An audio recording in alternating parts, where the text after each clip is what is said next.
You are listening to the most dangerous show in the morning. This is What's in It for the Black People Radio. Maze Jackson. Maze Jackson, the most vociferous advocate for black people in the world. Uh-oh, what's in it for the black people? For Ruthie Moore, for Todd Stroger, I am the host of the Maze Jackson Show, asking every single day, what's in it for the black people? And if you don't like it, you can still tell them Maze said, Mayor Lightfoot, man, we ain't accepting that. We ain't accepting that. Let's go. Yeah.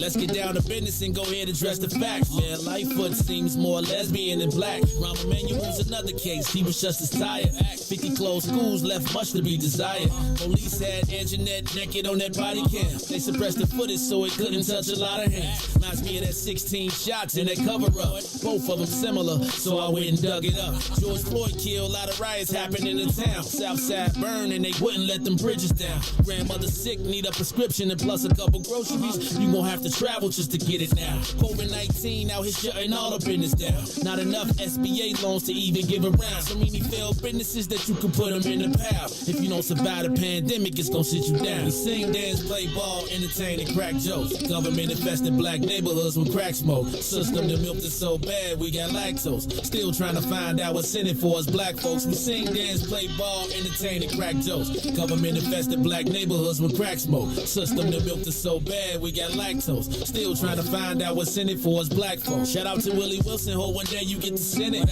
We need some different players in the game to handle business. Too many shady characters like Madigan and Blago. But when you really break it down, it's typical Chicago. City full of gangsters, it's what the land was built on. Same streets with hood legends, DNA gets spilled on. Carjackers out here lurking, trying to get they steal on. Looking for a block to put them Hellcat wheels on. Let us give bogus appraisals a red line. Car crackers out here getting minimal fair time. And I'm concealed carry, I stay with the pipe. But Illinois gun laws giving minimal rights.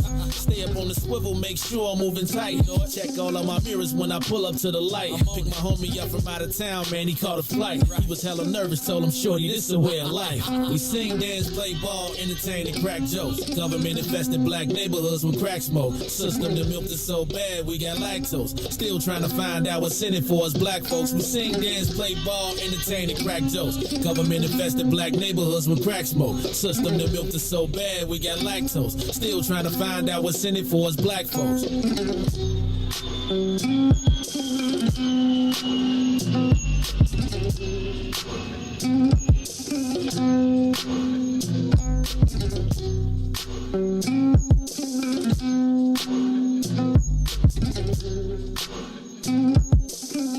Wake up, Chicago!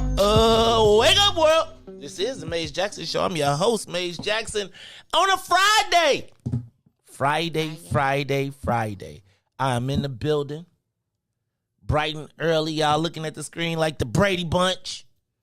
We got people all over the place. Y'all like, first of all, hey man, I figured, I was like, who is it?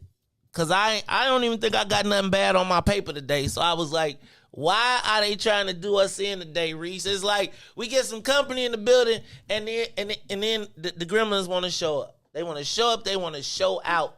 Man, Charlie, but it is Friday. We made it all the way to Friday. It's been a week for your boy, but I'm feeling some kind of way. Hey man, I went out last night. And you know, I went out. I got you. Hold on. So I went out last night, and I think we experienced the cold, Reese. I went out yesterday, and I finally think that the brothers and the sisters got on the cold. But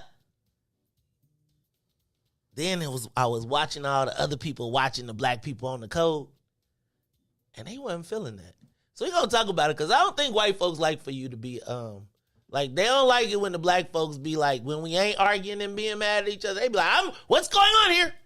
Gotta break it up. But hey, let me stop. I can't start this early, because everybody looking like, dang, they like, he gonna start this early? Nubia looking like, damn. I came in, what did I get myself into? You know, I got a job around here. This dude be talking crazy. In the building today with me, I got a couple special guests with me. First of all, and I don't think I'm going to go, well, let me back up. I'm going to start with you, Nubia. In the building is Miss Nubia Henderson. I got that right. If y'all remember when we was really first back at the other joint and we was trying, y'all remember yoga on Fridays? We tried to do a live beam in with yoga with Nubia maybe like 4 years ago.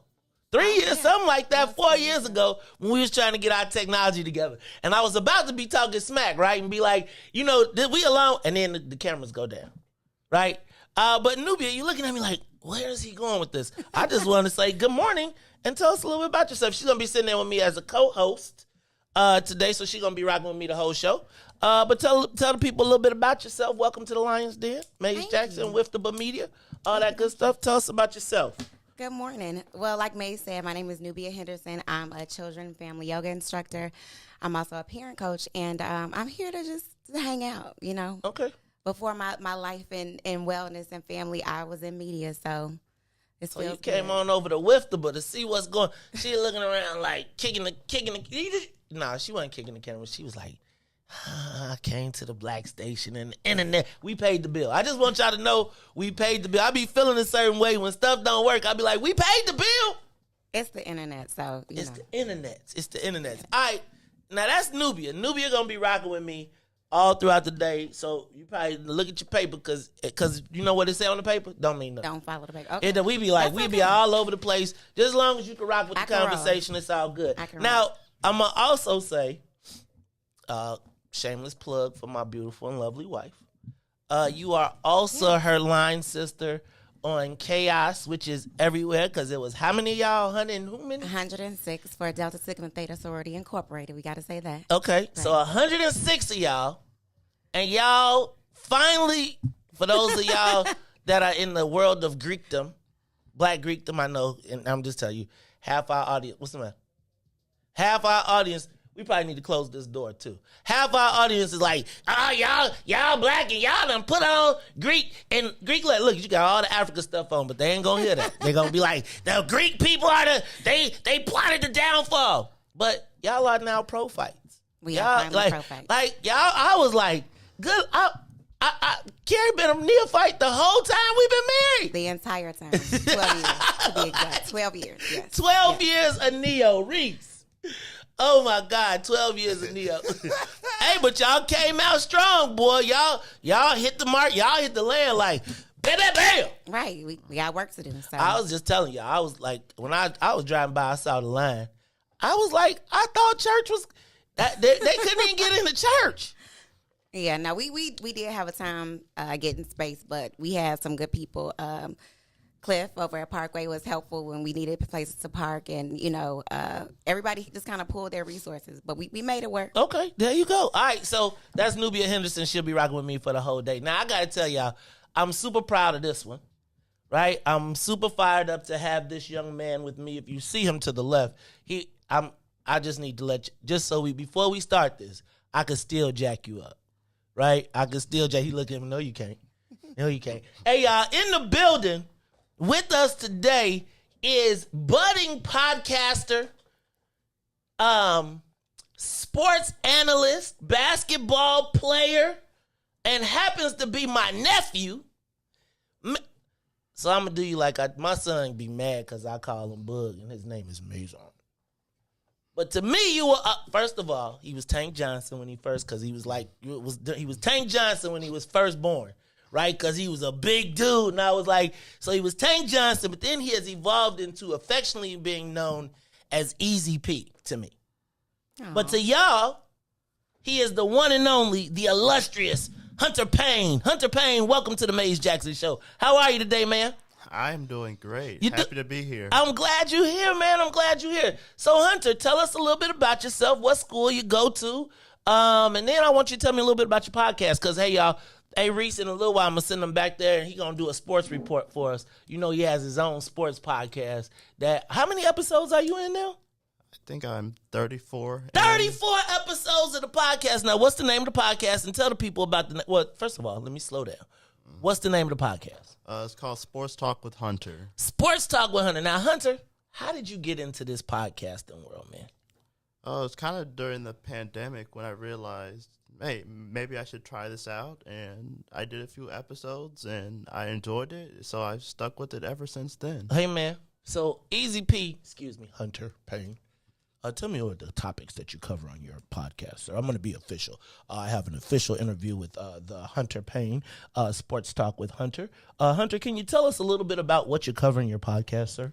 I talk about NBA, NFL, NBA, college football, and college basketball. So now, how do you hone your skills in this? How are you? What gives you the ability to talk about all these sports? Do you watch a lot of games? What do you do? I might not watch a lot of games, but I have a lot of knowledge about the sports, and I follow them in general. Okay. So I have a general idea of what's going on. That's good stuff, man. Well, I'm gonna tell y'all what. My man Hunter Payne, one day he sent me a note, and I think we had just started the station, and he was like, he got a podcast, and then he sent me a text. Sometimes how you get the text and you be like, okay, I'm gonna get that, and I was like, wait a minute. Did you say you wanted to come? And for him to be up here at 6 o'clock and he was here, Riis. What time? He got here at 6:45. 5:45. He ain't driving. At 5:45, he was here in the morning, and he was ready. He was like, you need me to work the boards? I was like, nah, you wait. Riis gonna be here at 5:59. He'll be here. But you beat me, Riis, because you was there at 5:57. So it was all good. Now, Hunter, tell us a little bit more about yourself. What high school you go to? I go to Marist High School. Marist? I think we got some Marist people on here, too. I think your auntie Erica is listening. And you got a cousin at Marist, right? Yeah. All right. And you play ball over there, right? Yes, I do. All right. What position you play? I play guard, forward. I'm on the wing a lot. Okay. All right, my man. And now, let me ask a question, Hunter. A lot of young people don't know exactly what they want to do. Tell me what brought you. Do you think that this podcast thing can be something that you can, if you don't play professional ball, might be something you'd be interested in doing, or maybe perhaps being an announcer? Yeah, definitely. I think this is something I can continue to do and do it for a long time. Oh, my man. All right, well, let me tell you what. We are going to have y'all going to hear from Hunter a little bit later. Now, he's here to watch, check out what we're doing.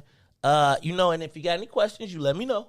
And then probably, let's say, Riis, let's give him the 7:30 sports report, right? Let's give him a chance to put his sports report together for 7:30. And then, Hunter, you're going to come right back here live on the camera. We're going to put you right there, and you are going to give us a sports report update. Now, Riis usually does the sports report, so He probably looking a little nervous, right? Because he think you might take his job. But I want you to listen to Riis do his sports report, and then I want you to come up. You don't got to do Riis's, do your own.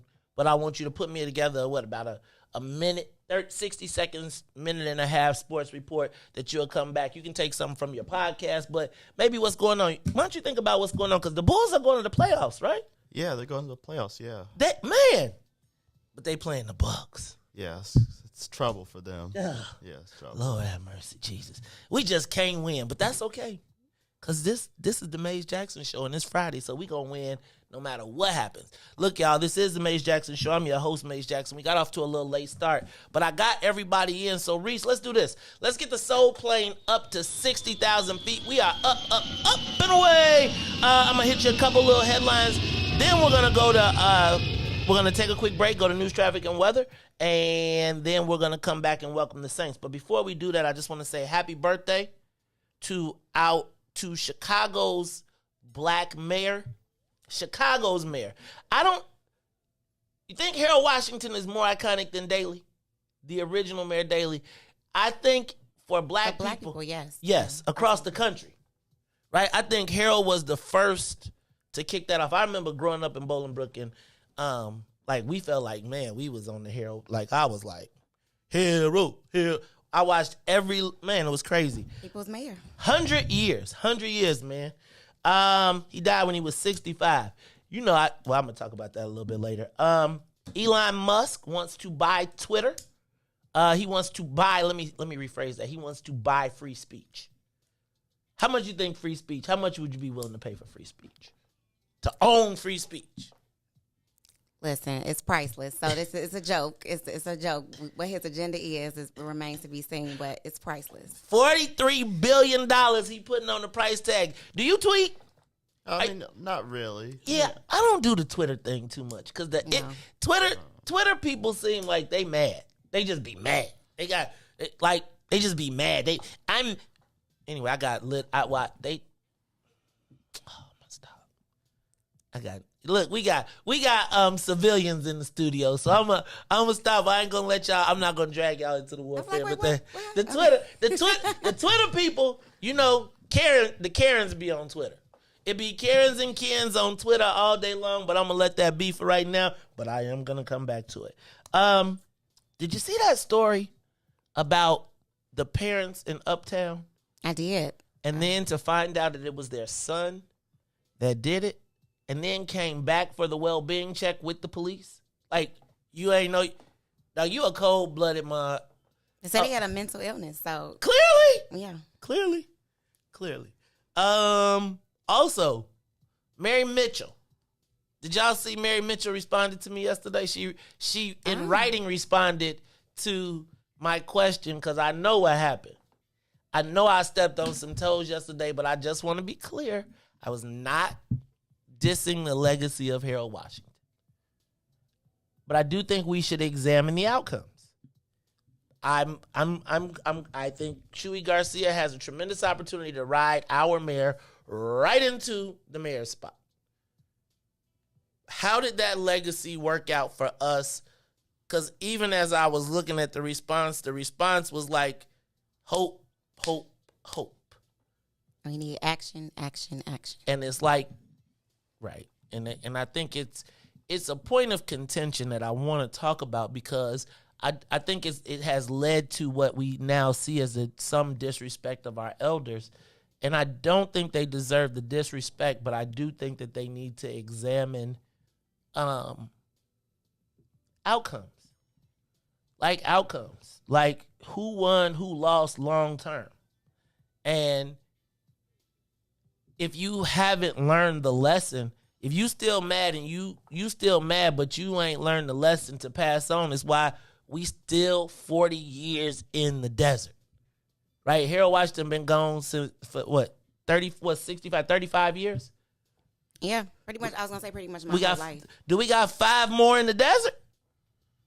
I'm going to stop right there because we're going to talk about it a little bit later, but I don't want to get nobody mad. Also, the end of the defenseless Negro. Okay? So I'm going to just tell y'all, yesterday, but no, was it Tuesday? Whatever that day that was when they put the story out in the hole you dig and the Karen wrote the story, fed the story to the people. I don't know if y'all saw. I was a little disturbed that Fritz Kagi tried to use me against my wife in a campaign. And perfectly legal fundraising. Nothing associated with my wife at all. Sent out an e-blast telling people that he was concerned at the fundraising that Mays Jackson had did, and it gave him concerns, and we should be questioning the ethics of. Now, just first of all, my wife stands on her own. We 2 different people. But I feel like, and I have not been involved. Like all the stories that come on the paper, if you go on my page, I ain't been posting the stories. I ain't been gassing it up because I have said They want the opportunity to drag me in. But dude tagged me on Twitter, added me on Twitter, sent out an e-blast to people all around the country, or at least all around, well, shoot, to Russia too, but I will talk about that later. Implying that I was ethically challenged. Forgetting that in the same period that he was implying that he asked me to raise $25,000 for him, of which I have the photos and the video. So while you were sending emails out being concerned, were you still concerned at the same time? And here's the funny part. The funny part is white folks trying to tell me, well, that was harsh. Y'all, do y'all understand they call me a felon? And I'm not. Right. And it's like, the white folks like, I think you shouldn't be that, huh? So I just gotta say this. Dude and lady, to the publicist lady who shopped the story to the Better Government Association, I want you to be clear. Your boy, that was just the tip of the iceberg. I saved every text, every email, every message, every video. Because it's always moments like this when the white folks be wanting to flip on you. Now, I don't want to get y'all too in trouble. But yesterday, I just posted just the first part. So, lady, you want to shop another story? I got some stories for you. And I covered the faces because he going to have a lot of explaining to do if you talking smack about me. So, to the publicist, you probably need to have a deeper dive with your boy before you jump in the pool with me. And he probably needs to have a real conversation with you before you step down this rabbit hole and step on a grenade. I just want to be clear. And I'm going to tell you, I did not talk to the BGA. White folks like, you got your own. Why are you talking about it on your show? Because why would I give you the views? If y'all going to lie on me, y'all already told to lie on me. So what I'm going to tell you so you can take what I said? So, man, there were too many people watching. Exactly. Y'all are used to defenseless Negroes, and you want me to take it with my hands tied behind my back. Not happening. So, lady, leave me alone. It's the Maze Jackson Show. We'll be back after these messages. The Maze Jackson Show will be back after this break. Maze Jackson. Byron, you got a nomination for the vice. What? Dang, Byron. Look, Tennille done nominated you for the vice president of the phone club. Riis has seconded. All those in favor of Byron being the vice president of the phone club signify by saying aye. Go once, going twice. And you are now officially the vice president of the phone club. So, Byron, we will be expecting to hear from you regularly. So you and Katie will have an exec board meeting and let us know the rules of engagement on the phone. And Riis is now in your number one fan club. But you got to remember whose show it is, Byron. Don't forget, because Riis will have you thinking, you know how these millennials will do. I know who paid the bill. I know who paid the bill. Maze Jackson. It's the Maze Jackson Show, where every single day we ask the question, what's in it for the black people? And if you don't like it, you can still tell them, Maze said. We out of here. Peace. And now, traffic and weather. Yo, who said devotion has to be said? Yo, check this out. The Lord is my shepherd, I want. He's making me to lie down in green pastures. He leads me beside the still waters. He restores my soul. God's gonna turn it around.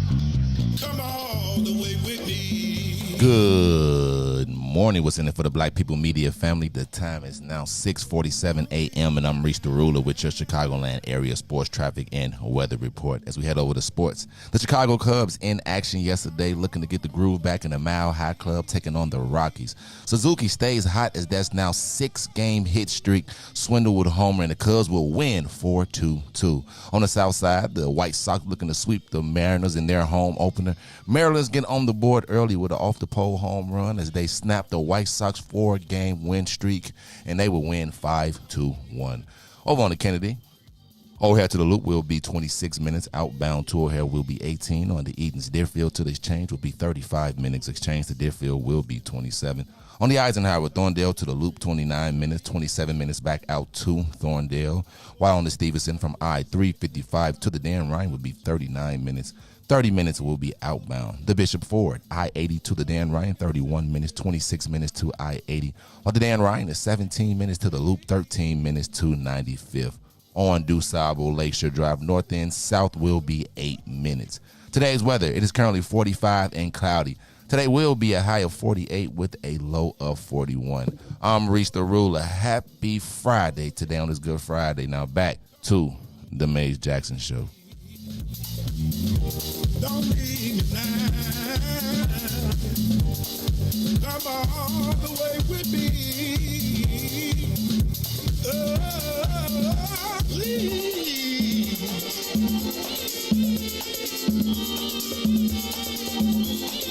God's gonna turn it around.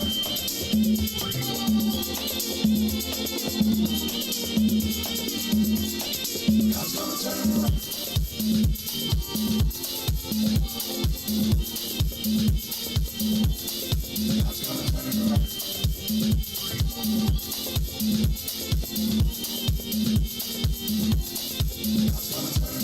Glory to Gethsemane, Gethsemane, Golgotha to the grave, from the grave back to glory. Glory to Gethsemane, Gethsemane, Golgotha to the grave, from the grave back to glory. Glory to Gethsemane, Gethsemane, Golgotha to the grave, from the grave.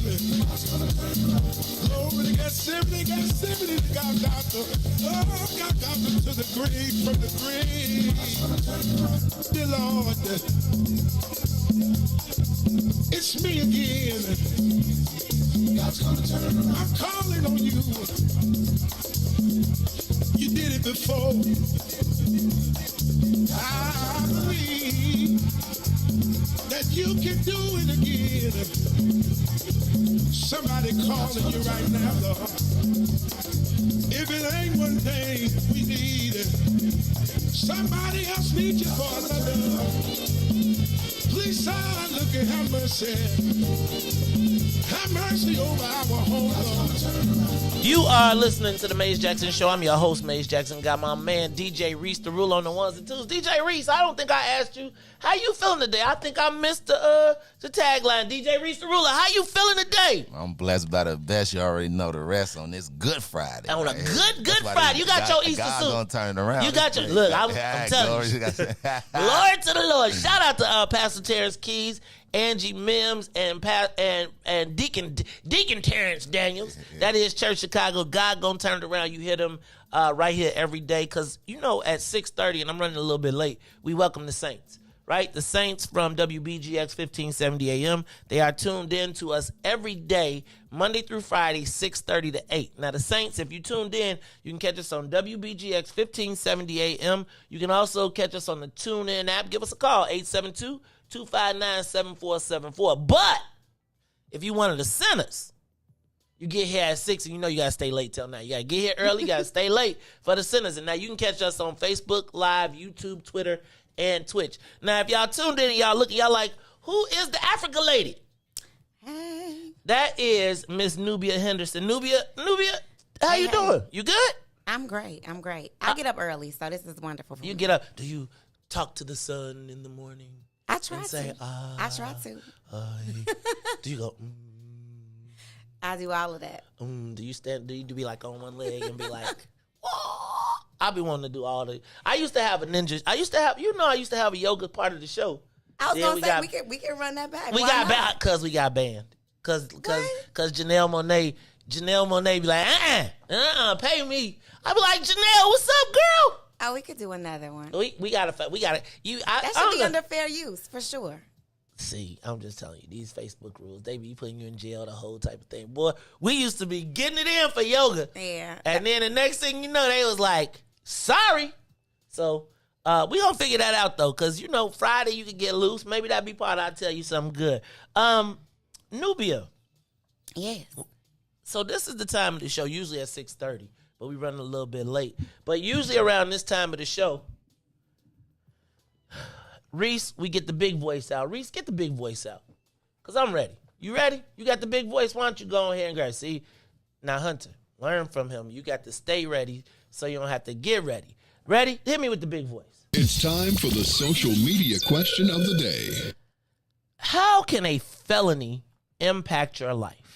Give us a call, 872-259-7474. Now, I'm going to give you the genesis of this conversation. Yesterday, I was out at an event where a pretty well-known, I would say pretty famous political reporter walked up to me and said, it was really bad what they did to you in the paper. And I listened to your show, and the fact that they called you a felon and you're not, that is just terrible. You are, and she was going on and on and on and on and on and on. She was just like going on. And I kind of was like, I mean, what am I going to say to them? Right? If they're supposed, but at the same time, she was telling me how respected of a source this writer was, etc. And I was saying, well, if he's so respected, why would he call me a felon? Yeah. Right? You could attack me, but when you put the felon in there, it has a different connotation.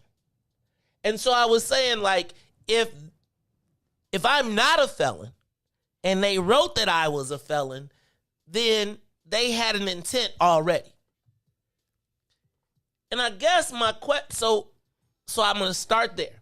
Then I'm going to go back to, because what they were referring to was when I was in college, I got into some trouble that initially started out as felonies. You know, they charge you super high and then they bring it down.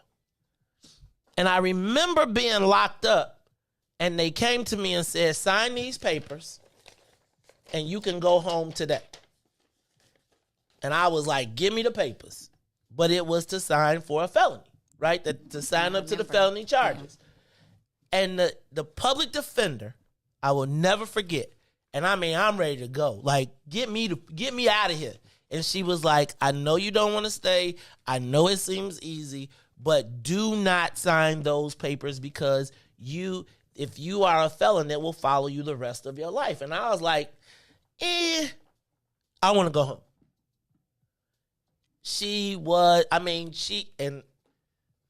So she convinced me not to sign the papers. And I don't know let me say, I can't tell you what the benefit of not signing the papers was, because I don't know what having a felony can do to you. Except for I know the connotation in the minds of people when they hear felon. Right? Now, that felony could be anything. But I got to ask you, because the newspaper lady was super adamant about, you need to go make them correct that, because it's going to hurt you at a point. And I'm like, but I'm not a felon.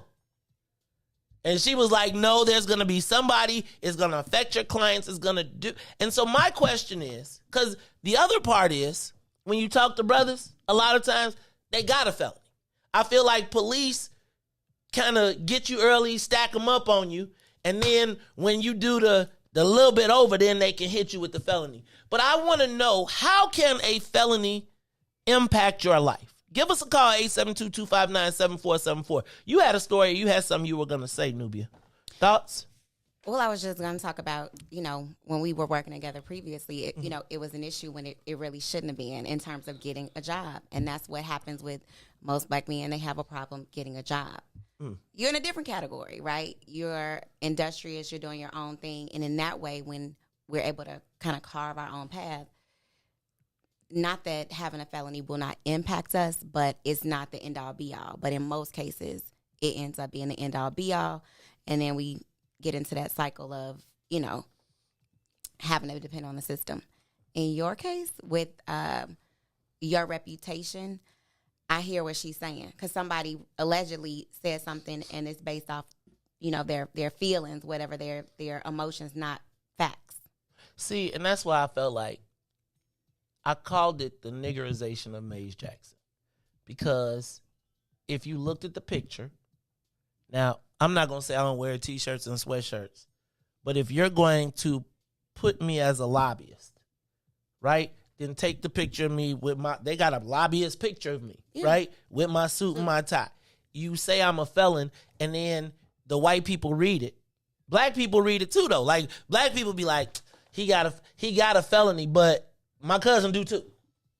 Yeah. White people read it and be like, I can't hire a felon, and I ain't got a felony. What's so crazy is it ain't a felony. It wasn't a felony. It came down. Let's just say that. But the fact of the matter is,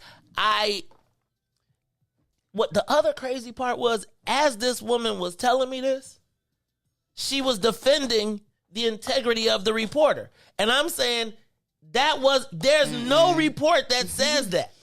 No. And so at the same time, you saying, I couldn't imagine that they would do something like that. Felons. Again, felons. It's not facts. That he did it. It's in black and white. Give us a call, 872-259-7474. You know anybody that's had a felony? You know anybody that it has affected their life? How can it affect your life having a felony?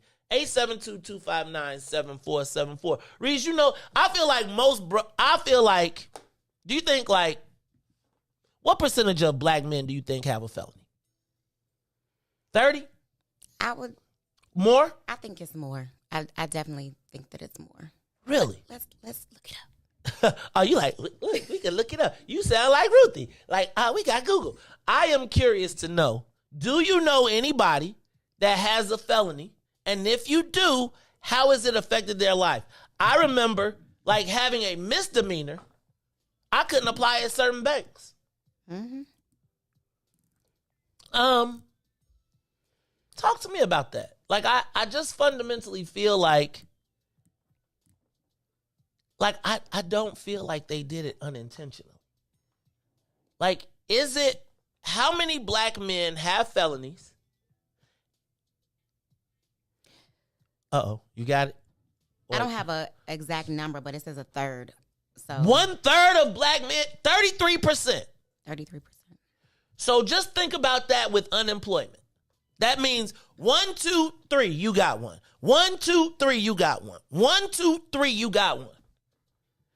So essentially, to me, it felt like they was just, again, lumping me in with the other. And I'm not saying it's, because I don't even, how many of those felonies would not have been if you were white? And had proper representation. Probably the majority of them, a good majority for sure. Because in your case, you were young. You like, I just want to go home. I just want to go home. You're not thinking about the long game. Man. Like, lady, I hear why you over there grinning, man? You grinning like a Cheshire cat. But you grinning like this. Riis, I ain't never seen you grin like that. Your grin is this wide, but it ain't got damn teeth showing. You like, look, he got his hand over his. Riis, we all know somebody who has a felony. So knowing that 1 in 3 of us has it, and how many of the 1 in 3 do you think would be like if they had a lawyer or somebody that stopped them, they wouldn't have a felony? I would say 100%.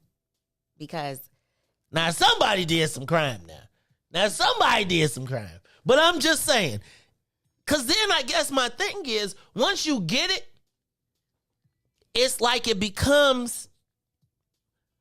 it like channels you to a lifestyle unless you fight it back. Pipeline. Absolutely, it's a pipeline. Absolutely. Give us a call. Oh, we got callers? Give us a call, 872-259-7474. Caller, how can a felony impact your life? Shalom, Mikey. What's up, Jacob Israel, all the way from Houston? What's up, big dog? Houston, wait. I know. East side. I know you east side. You just staying in Houston, but you from the east side. What's up, Jake? How you feeling, brother? I'm doing good, bro. I'm doing great. And, hey, yesterday's show, man, was so powerful, man. That sister, man. Yeah, I mean, an old boy, your guy called in and cried like, oh, my goodness. Yeah, I mean, it was very powerful yesterday. It was a powerful show. Yeah, you know what I mean? But a felon, man, you can't get food stamps. I'm like, you can't get food stamps if you're a felon? That's crazy, yo. You can't vote. You can't get an apartment. All kind of crazy stuff, man. I don't have a felony either. I almost had one. You know what I mean? But I beat the case. You know what I mean? Police, you know what I mean? Try to, you know what I mean? Trump me up, man. You know what I'm saying? But I beat the case, man. I beat it, man. He said I tried to take his gun, all kind of crazy, just lied on me. But I beat it. You know what I mean? So, yeah, like the sister was saying, a lot, if you have, and I had representation. I had a court-appointed attorney, but, you know what I mean, it was because of my family and whatever. I had witnesses and things of that nature that beat the case. But, yeah, she is right. You had the proper representation and things of that nature, like you know what I mean, with your attorney that gave you that proper advice. A lot of brothers, you know what I mean, are, you know what I mean, got felony charges. And, of course, you know, I know some fellas from the east side, you know what I mean, who did some dirt, you know what I mean? Right. and like, one of them, Bird, one of them got paid, though. My boy Ed Kane, man, from South Sea, Birds, whatever, the police tortured him, you know what I'm saying? And he got the meals, you know what I mean? He got the bread, but he was in jail for about, you know, he did over 10. Jake, and it one wasn't of worth them, it, bro. It wasn't worth it. It wasn't worth it. Like, he might have got the meals, but it wasn't worth it, bro. Because I feel like, man, when they do that, they oftentimes, like, I was just thinking about that. That literally does channel you into a way of thinking mode, because you got to go into a different survival mode. You got to survive. You can't just walk up and go get a job. All right, go ahead. What else? Was you finishing, Jake? Yeah, I was finished. And one of our guys, Aaron, he got the bread from what they did. How could you get that much money and then go and rush the jail to go right back? So, all right, shalom, Aki. Shalom, Aki. Let me tell you, because at that point you've embraced. Like, it's like I almost feel like you've embraced the lifestyle. Like, not embraced it, but like, you could give, if you send me to jail for 10 or 12 years, right? I've now become institutionalized. I have now had to carry the moniker of being a felon, and all that comes with it. And now you give me money, but you haven't backfilled me from all of the stuff that happened as you try to make it right. You set up for failure. It's like this loop. And I feel like it's the easy way for white folks to write you off or dismiss you or marginalize you. I just, like, in a professional world, to be called a felon by what's supposed to be a reputable source, and it's in Cranes, it's in all of these places, and they don't really care. They like, lynch that Negro. Forget his reputation.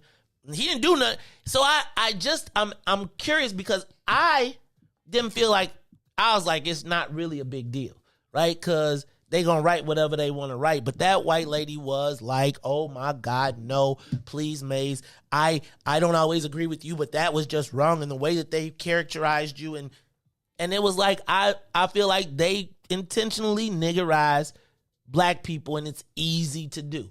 No, whether it's me, whether it's Richard Irvin. And so why do I even fight with them? But that white lady was like, no, you need to get a lawyer and get them to print a retraction. But they wrote a big story this big, and then they're going to be like, my bad. We got anybody else on that line? Go ahead, Nubia. What was you going to say? I was going to say, I definitely think, I agree with her. I think it's important because of journalistic integrity. I mean, this is your industry.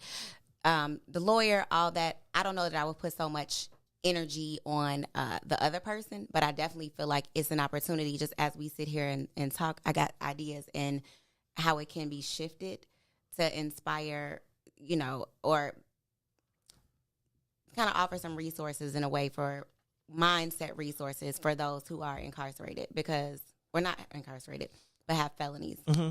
Because it's a mindset thing. It's a mindset to be able to figure out how to survive, not go through the system. Because really, everybody that I know that has a felony, the way that they are able to survive and thrive is because they become an entrepreneur. Yes. I'm going to be honest with you. Because when I first, I thought I was going to be an attorney or a bank in the banking industry. And when that happened, it was like, I almost feel like they took my inspirational story and niggerized it. Like, straight up was like, They met together because they bonded over the fact that they were felons. Huh? No, we bonded over the fact that he had a record and I represented Jay-Z at the time. That's what we bonded over. But he had a felony and he had a felony. You do crime, I do crime. And I just feel like, why even tell my story to them? Because it's your story. You have to take control over it. I mean, right, so if a black person is a felon, of course, they have a certain path, but it's felons all on Wall Street. So it's really not about having a felony. It's what you do with that. When you have nothing, how do you rise up from the ashes? So, yeah, absolutely. This is an opportunity. Okay. I'm going to talk about it. We got somebody on the line? Let's do this. Let's take a quick break. And then, caller, we're going to take your call. We're going to talk about Harold Washington's birthday, plus fighting back. Because I'm through with the defensive Negro syndrome. I'm just telling y'all. So y'all need to figure it out because I'm going to be hey, homie, I'm going to be a problem. You should have left me the hell alone. It's the Maze Jackson show, though. I got my girl New. Oh, now you want to be ready.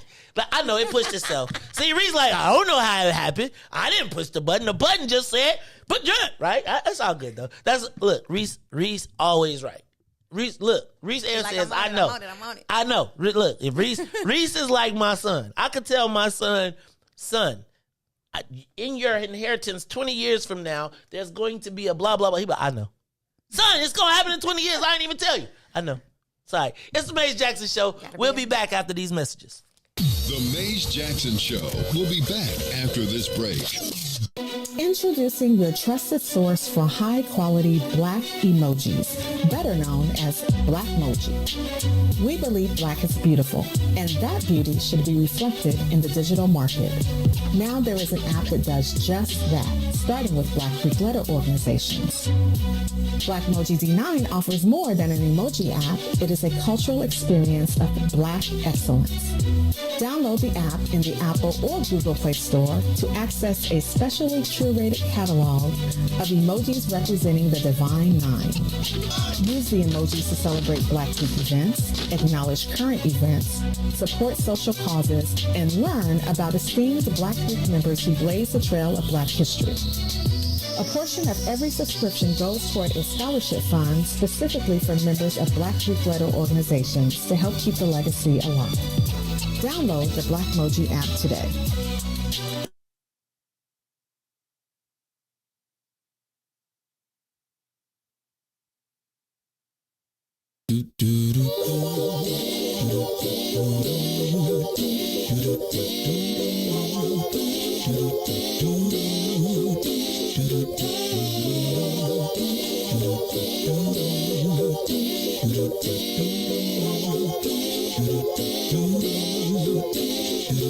Well, sometimes I go out by myself and I look across the water and I think of all the things what you're doing, and in my head I paint a picture. Since I've come home, well, my body's been a mess, and I miss your ginger hair and the way you like to dress. But won't you come on over? Stop making a fool out of me. Why don't you come on over,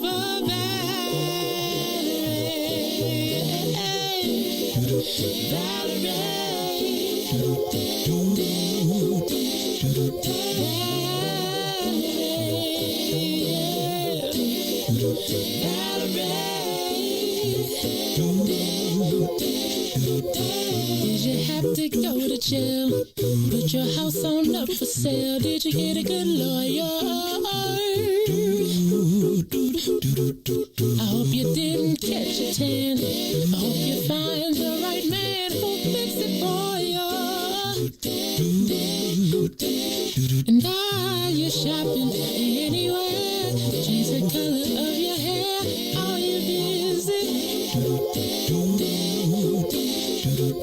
And did you have to pay this fine that you've been dodging all the time? Are you still dizzy? Oh, yeah. Since I've come home, well, my body's been a mess, And I miss your ginger hair and the way you like to dress. Won't you come on over? Oh, stop making a fool out of me. Why don't you come on over there?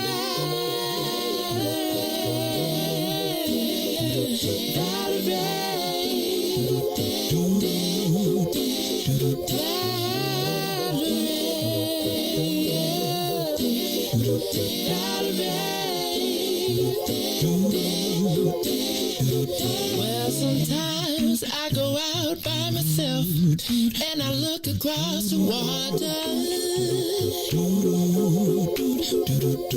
and I think of all the things what you're doing.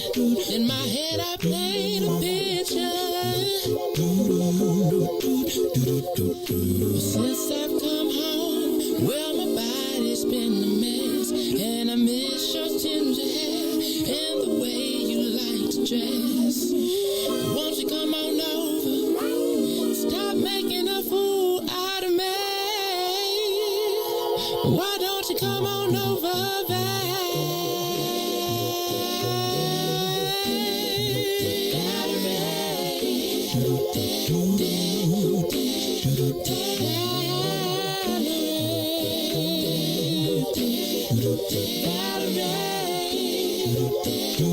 Why don't you come on over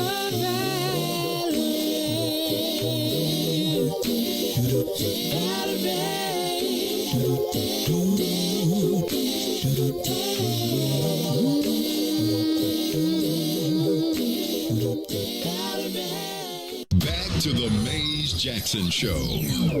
You are listening to the most dangerous show in the morning. This is What's in It for the Black People Radio. Maze Jackson. Maze Jackson, the most vociferous advocate for black people in the world.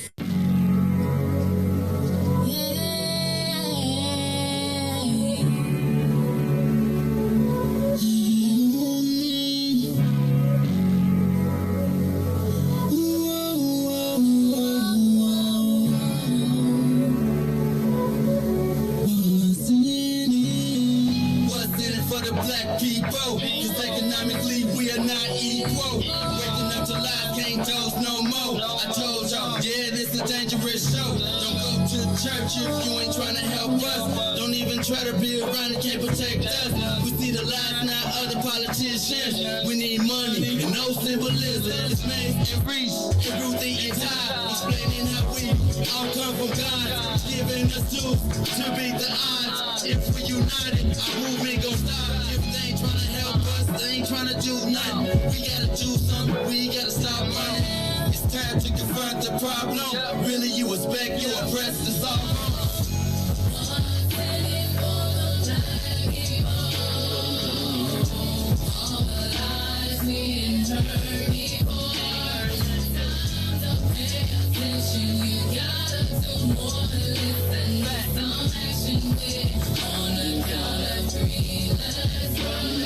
Wake up, Chicago! Wake up, world. This is the Maze Jackson Show. I'm your host, Maze Jackson. Got my girl Nubia Henderson sitting in with me today. Hey, hey. As well as my man, Hunter Easy P Payne in the building. Easy P, I'm keeping you off camera because you the secret weapon. Till 7:30, y'all stay tuned because Hunter Payne will be doing his own version of of his sports report right here on the Maze Jackson Show on WIIFTBP Media. Can we just say that that's a cool name, Hunter Payne? I mean, that's I mean, it is already. Hunter Payne. Hunter. Yeah. I mean, he's slick. That's a cool name. That Hunter Payne. I still call you Easy P though. Now I'm gonna tell you, I used to have to jack Hunter up right when he was a shorty. I feel like I might have to jack him when he done got taller than me, his voice deeper than me, and his mustache is about to be thicker than mine. It's okay. I'm still Uncle May. I could jack you up. Forget that, man. Oh, don't be and don't be calling the police neither when I jack you up. All right? It's the Maze Jackson Show. I'm your host, Maze Jackson. So I was talking about what it means to have a felony. One of the things that I have always heard is don't get that felony. Whatever you do, don't get it. I didn't. The BGA said that I did. And somebody told me I should get an apology. I was like, they gonna say and believe what I want them to say, but I was just curious, do you know anybody that's had a felony and how has it impacted their life? Give us a call, 872-259-7474. I think, Nubia, the thing that you, like, I am going to tell you that the genesis of my entrepreneurial spirit did come from the court cases, though. Not that I had a felony, but the space that I thought that I was going to be in. I wasn't, and I had to reformat. Thank God that there was hip hop, right? And I found my way, but I tell my kids all the time, I took the long way around, right? And so you see dad as the finished product, but you don't know all the times when everybody else was graduating from college making 60 or 70 and I had to take the job for 23, right? Nobody said, Maze, when you had to go work at Wall Street Deli. And I just think I didn't know. And it's a weird thing. But anyway, felonies. Do you know anybody that's had a felony? How has it impacted their life? Riis, we got anybody on the caller? Caller, give us a call, 872-259-7474. What you got? Good morning, Maze. I ain't gonna keep it long, and good morning to your guests. What's up, Tyrone Muhammad in the building? Hey, y'all, Freedom Fighter International. It's my man, Tyrone Muhammad. Hey, man, you tell Tracy, I seen her over there snapping on me. Don't be snapping on me. Y'all know we family around here. I see them comments. Y'all be thinking I don't be seeing. I be seeing. I be reading. We got but let me tell you what, my brother. It ain't. Tracy will let you have it, but tell her I still want some of that damn chicken salad, please and thank you. So invite me for the next party. This is my man Tyrone Muhammad from ECCSC. What's up, Ty? Talk to me about this felony thing. Yeah. I don't want to stigmatize anybody, but I do feel like there is something that comes with it, and I feel like they tried to hit me with it, whatever that is. What comes with having a felony, Ty? Well, that's why I started ex-cons for community and social change. When you think of black men and felonies, if we don't understand that that's the new Jim Crow for us, as Michelle Alexander has said, and if we don't understand that that's another way of enslaving black men to keep them out of opportunities and that's success, then we're missing the point. It's not always that it's not that the felony hinders you. It's that it hinders most people. My felony hasn't hindered me to do anything because I'm not the one that sit around waiting on people to give me nothing. If I can't get it or earn it, then I just of the mindset I'm going to take it because it's mine anyway. But with that being said, that's why ex-cons for community and social change is around, because in Illinois, it's 1.5 million ex-felons, bro.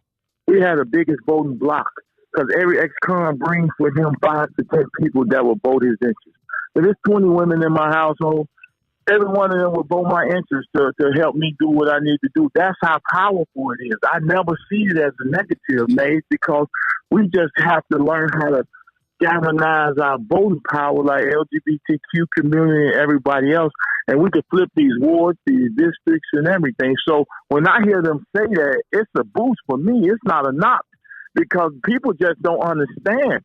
And once the ex-con community wake up, then we can put policy and legislation forth that won't allow that the politicians will listen to us now. Now we can create change and opportunity and figure out how to do prison reform, social justice, and create economic opportunity. Most of the cases are involved that we get caught up in is economic in nature. So we got to figure out how to fix the economic issues for our community. Trust me, everything over 75% of all cases are economic in nature, man. Even if I'm hijacking you, if I'm sticking you up, if I'm robbing something, if I'm doing something, even in the street when they driving, stealing, and sliding and crap, it's all money. Because when you're making money, you don't have time for that crap, man. You take care of your family and you got opportunities. You don't have time for that. Then you could weave out the little people that just need to be off the street because they got some mental issue or they just career deviants. So we can identify it in that way. But with that being said, bro, don't take it as a boost. I mean, a knock. Take it as a boost. it's been time for you to join ex-cons for community social change anyway, even though you're an unofficial member, you're a convict. Let's go, convict. Let's do it. I thought I was already a member. I thought I was honorary. Y'all be coming to the... Look, man, let me know when the meeting is. I'll be at the joint. That's my man, Tyrone Muhammad. Hey, man, I'm going to say all we got is us, y'all. All we got is us. And, you know, the biggest people I was concerned about, honestly, was y'all. I feel like the white people have literally in my life over the last 10 years hit me with every freaking brick that they could. And then when they couldn't get me with them bricks, then they started making up lies. Right? Like, again, y'all, so I feel like that's like one of those virtual lynchings, right? It was an attempt at a virtual lynching. I.e., we're not him saying he did anything wrong, but let me slide this felony in so that his clients can now start be looking at him crazy, right? So that, what's the felony for? Oh my God. That's why I said facts. So I'm going to take it with Tyrone. I think it's an opportunity for sure. I feel like it has been, and I feel like they rewrote the story. Like, I feel like I've told the story, and I could tell you that whole story, and it's like they remixed it for white hate. Let me go to the next caller. We got anybody on the line? Caller, you on the Maze Jackson Show. How can a felony impact you? Yeah, this is Ray. How you guys doing? I'm great, man. How you doing? Good. Listen, crime pays. So for many years, the Chicago has been making money off the felonies because they get the crime bill. They get $1.5 billion. So if you don't have crime, you don't have people to lock up, you can't get the money. So that's why like places like River Forest, Oak Park, they have to rely on taxes. The thing is, people that have felonies, they're the biggest group of people, biggest political party out there. So if they were to say, I want all felonies to come meet up and vote, they will run the city. It's just that simple. It's just that they gave people a title. Now you got to use it to your advantage. But when these gang members get felonies, it look like they get weak. When in reality, they become powerful because they have that title. They just got to know how to use it. That's pretty much all I have to say. Okay. Thank you, my brother. I appreciate that. Go ahead. So you, Nubia, you've been over here polypositive, talking about like it's an opportunity. Tell me why you think it's an opportunity. I mean, you and Tyrone, you was the pre-Tyrone call because you was like, I think you could turn this into an opportunity. I'm like, what? I'm gonna take my poly positivity because I'm all about energy and right. You got to conserve your energy. So he's gonna be where he's at in his feelings. Feelings are not real; they're not tangible. But he put it in writing. Exactly, which makes it real, but it's not factual. So the way that you address it and combat it is to just deal with the facts.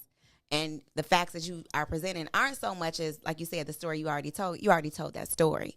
But you can highlight, right, the impact, as you're doing here now on your show, that calling somebody a felon has on specifically black men. And then highlight, organizations such as Tyrone's that are doing work to uplift, but then present opportunities. Because the key thing that I heard in Tyrone's conversation was it's not just an economic piece, it's a mindset piece. And so that's why I pulled up the article on I gotta look up the man's name, Leon Howard. Okay. Because he's an ex-con.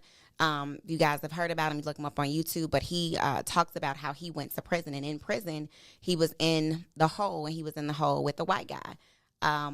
Both of them were felons. Both of them are in prison. The difference is that he was there for some drug charges. The white guy was there for some investment stuff, and he kind of schooled him on the game. So his mindset shifted, and he was able to do something different. And I think that's what we need to focus on. So I think it's an opportunity to help our people in that way. Okay. And not on the other guy. Who is he anyway, right? Who is he?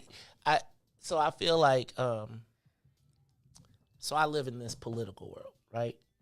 And in this political world, this person this Mr. Jackson is like supposed to be this. I mean, like literally the lady who is telling me is kind of like a political press star. And this guy is like, she's telling me I couldn't imagine him doing something like that because he is completely has the most integrity. And I was like, so then how does this happen? And she was like, and those pictures that they put in were just terrible. I can't believe. And I was saying, like, it was like the first time that a white person, like, she got it. Like, she didn't want to believe it. But I was like, this is what they do to black people. This is what you do every time we send you a story. You, for Carrie, you niggerize it. Like you be like, she did it, but I mean, so what? She obviously wouldn't be the person, because I was going to say, is she going to be willing to write something that counters what he said? Is she going to be willing to write the facts? So, Nubia, the story of my life is everybody tell me what's wrong or tell me how somebody did me wrong, and blah, blah, I'm not going to say nothing. Oh, okay. So she was just talking. I'm not like, and why you gonna get out the white fraternity, to the white media fraternity, to join the black media fraternity when you could just, your life is, y'all, it's like a cabal. And so I felt like, here's my thing.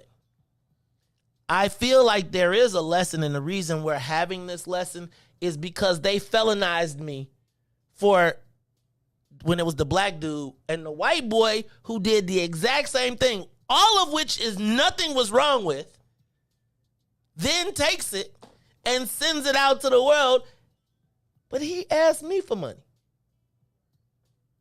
Now, there's no story. There's no, and the white girl kick the story off, get to be like, he hurt my feelings. He called me out on the radio. Lady, you just put me in Crane. Like, I want to be in you.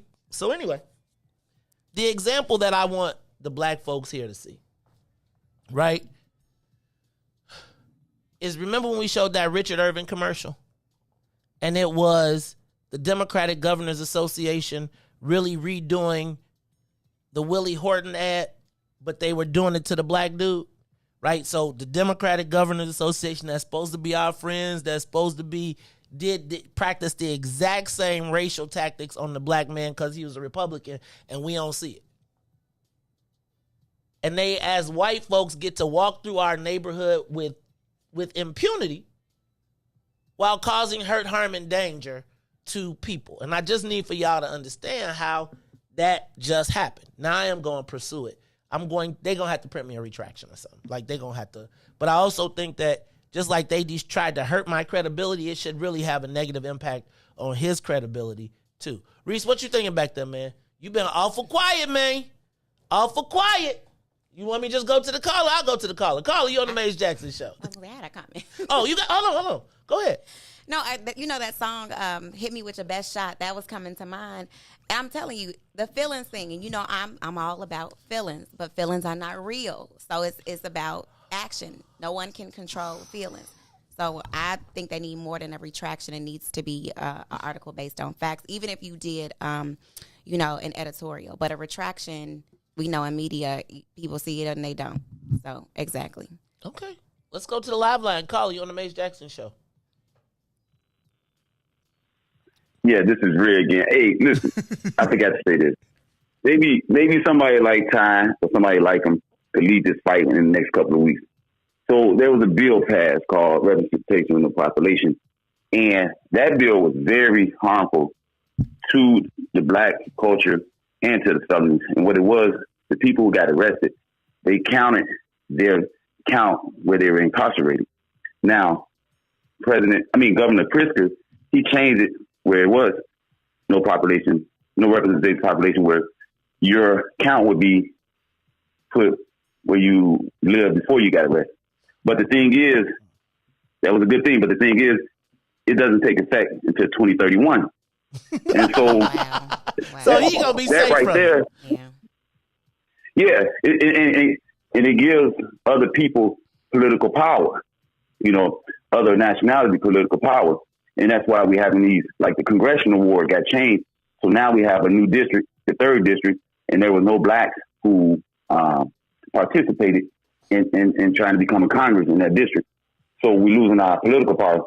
And the thing is, if we challenge Governor Pritzker and tell him, look, we want a count resolution, that would put the felonies where they live, and that'll give each community about 5,000 new people on that count, on that census count. And that census count could start sometime this summer. Now, we lost out on the federal grants and stuff like that, but at least we can get the representation that we need. And people with felonies, that's the power you can start using right now. Hey, Governor Pritzker, you want to be the governor? Listen, you got to have a special session and change this tomorrow, because right now it's killing us. It's killing the Black community, and we're losing our resources, et cetera, et cetera. So that's why I hope the felonies could get together, and maybe somebody like Mr. Muhammad could start that, or somebody from the West Side. I've been to a lot of prison ministries. Nobody want to touch this, and I don't understand why. And they got the power to do it, because here in Illinois, you can vote, you can engage in political activities. You can't run for office because there were some politicians, aldermen, who voted that down. But they got the power, though, and that's what I wanted to say previously.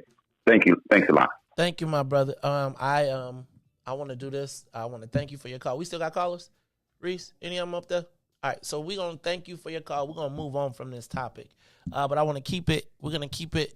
And, Newbie, I want you to think about at 8 o'clock, because I want to talk about defense, right? Like, how do we, not even just defense, but what do we have in our arsenal to protect ourselves, right? Because I think, like, one of the things I always say is that we don't bring a rope to the lyncher. So if the white folks at you, then you ain't got to worry about waking up here and being like, okay, they trying to cook me, right? Now, you might owe us something. We might have to holler at you in the back of the room, but we're not going to let them come in and take you out your bed and be participating. So we got to start thinking about, though, this is part of the reason that I feel like we have WIIFTBP media, because whenever somebody in trouble, this is the first place they want to come explain it to Black folks, but then they be hiding from us for the rest of the year until they come back around. You heard that, JB? We still got you on tape, dog. Look, y'all, it's the Maze Jackson Show. I'm excited because, Riis, you going to do your thing, and then we going to get a sports report from my man, Hunter Payne. Hunter Payne, look, Hunter Payne, watch this. I'm going to show you. Ooh, I got to take this off the camera.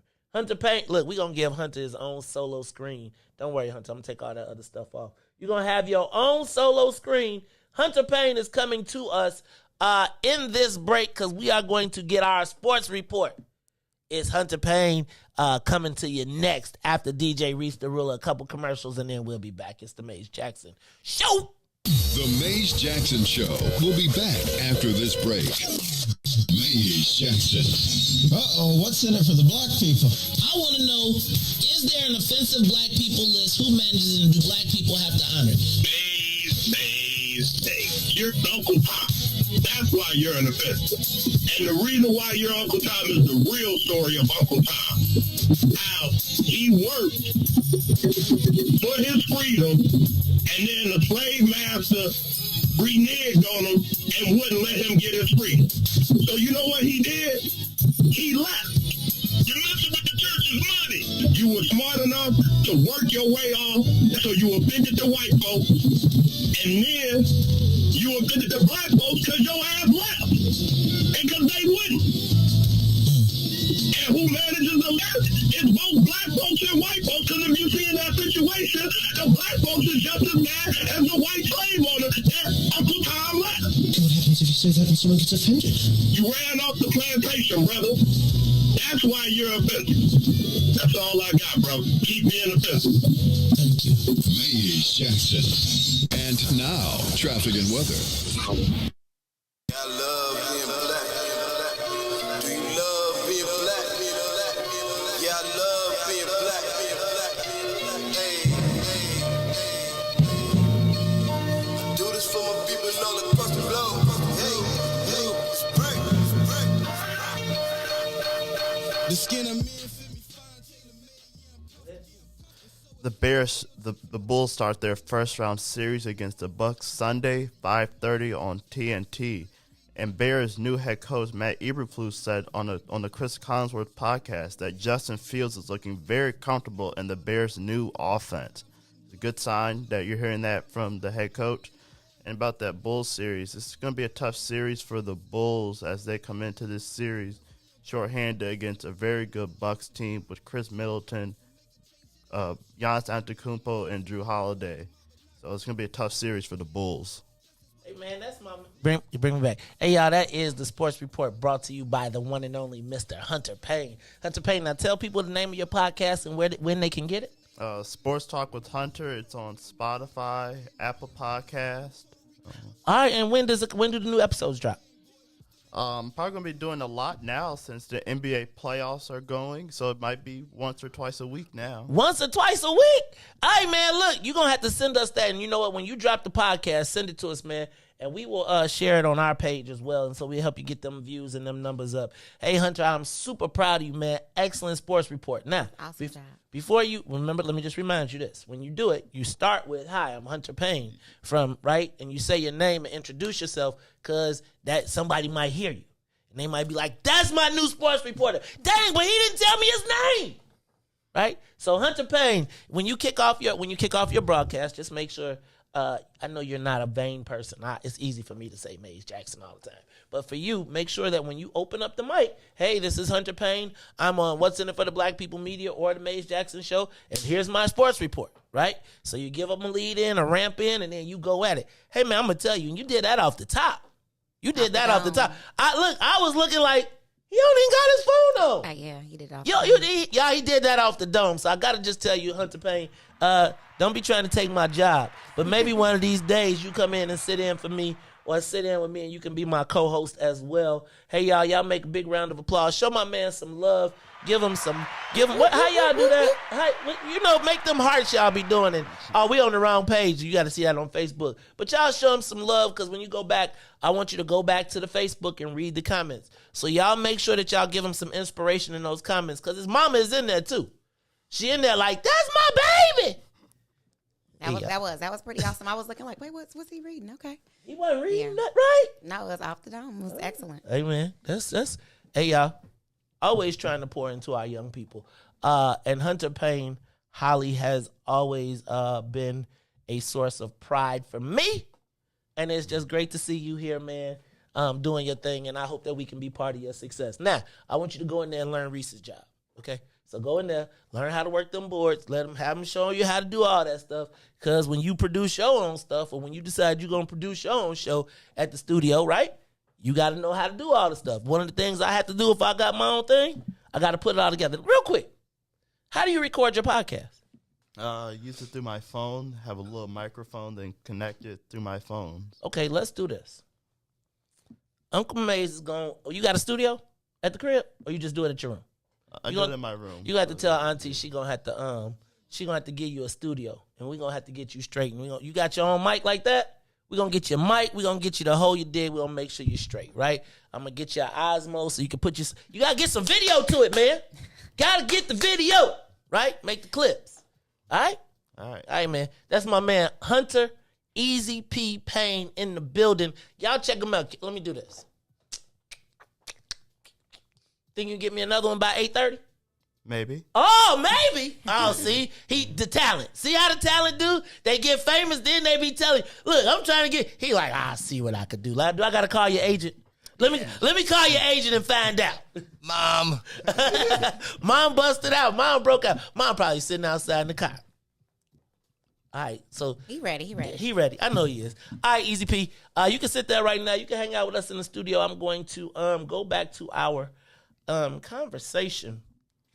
Nubia, I'm trying to see what I got on this paper. We said we was going to talk about, okay, let's talk about Harold Washington. The people's mayor. The people's mayor. First of all, if you have a Harold Washington memory, like a live real one, give us a call, 872-259-7474. Yesterday, Mama D called in, read a poem. Sister Zakia came. I don't think Sister Zakia cursed me out, but she said, boy, you don't know you missed it. You wasn't there, but it was a certain energy. So can I talk about Harold Washington's legacy, not from the premise of Harold Washington's personal impact? I don't think that Harold Washington's personal impact can ever be questioned. Let me also say to my dear friend Dorothy Tillman that I do not consider, and I'm not saying she wasn't with Harold, but I consider her a disciple of Dr. King, right? Like I consider Dorothy Tillman. So I'm not saying that I don't want this to be one of them things where she had a whole different thing going on, and then she got into a whole nother thing, but she came here as a freedom fighter from the South with Dr. King. So that's a whole different branch to me.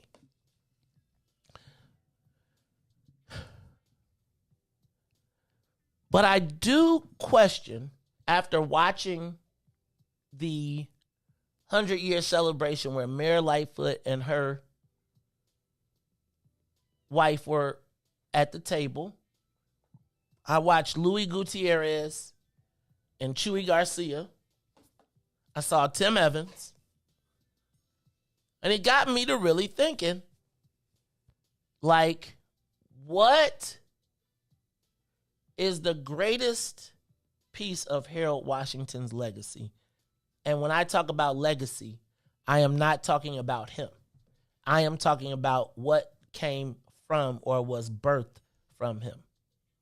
Because I was thinking about Chuy Garcia, who is poised to grab the ring, right? I know people are not talking about him right now, but he's in the catbird seat to run for mayor. And I think about all of the people that were around during that time, Black, white, Asian, Latino, and how did it work out for us as Black people? Now, I want you to realize that was when Chicago was at its peak of Black people. Yeah. 1.6 million. We're under 900,000 now. Like, with the way Black Chicago went is the way the world went. Now it ain't that way.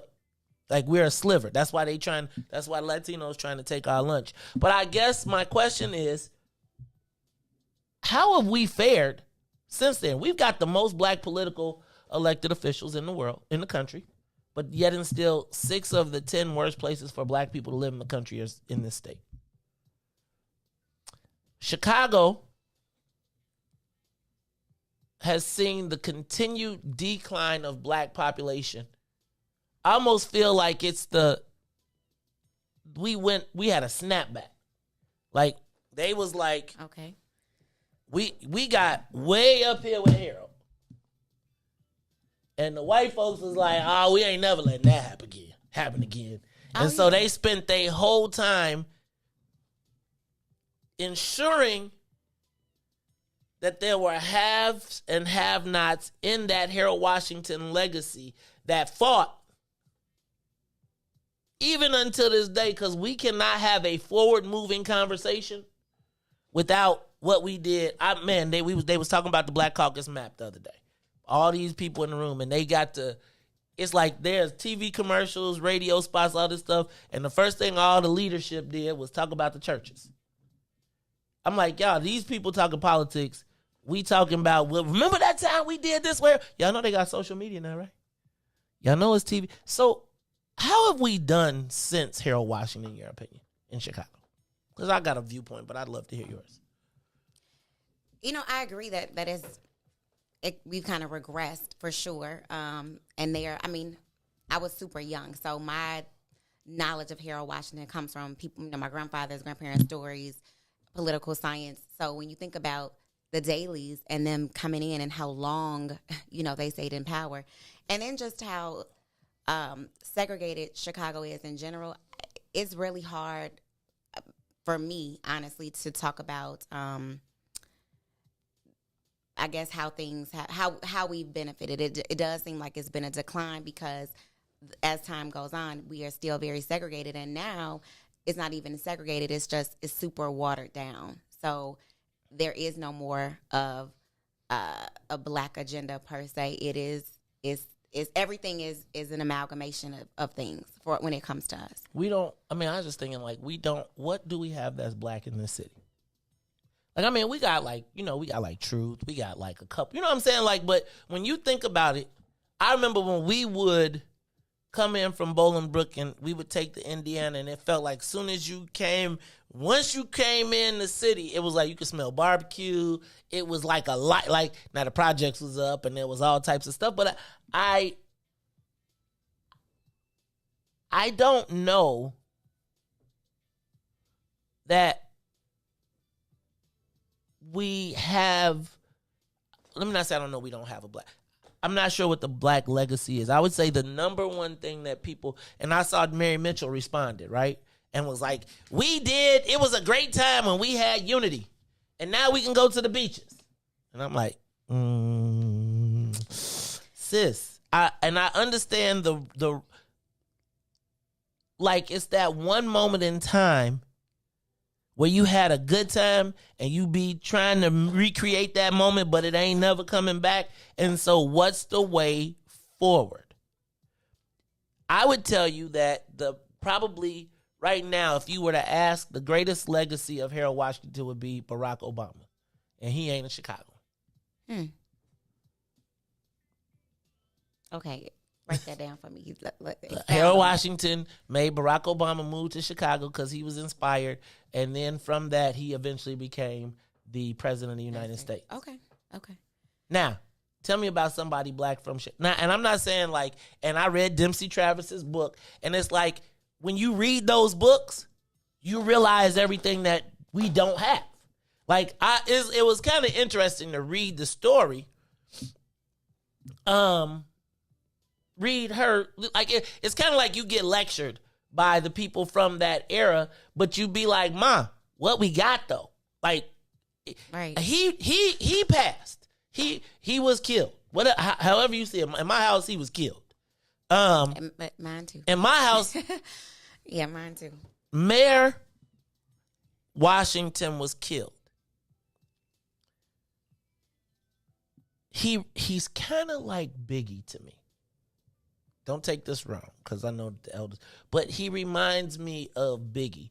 And and I feel like I'm gonna be a little blasphemous, but when we say who's the best, Biggie, Jay-Z, and Nas, we really, well, I don't say Nas, but it's really based on a dream unfulfilled. Yeah, for sure. And I feel like Mayor Washington didn't really get to do everything that he wanted because he had to fight the first 4 years, right? And when he finally got to that space when we thought we was going to have that, it was like, yeah. And in the process of cutting it off, there was animosity sown between the camps that were all unified. Which is why, even to this day, the Harold Washington people will come and tell you, you don't know nothing. You ain't, I'm on the bench and I'm going to come back and save you.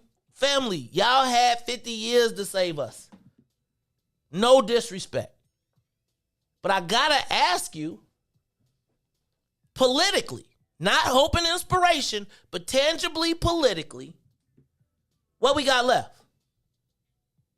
Give us a call, 872-259-7474. Riis, you say somebody on that phone? I'm about to get cursed out. All right, here we go.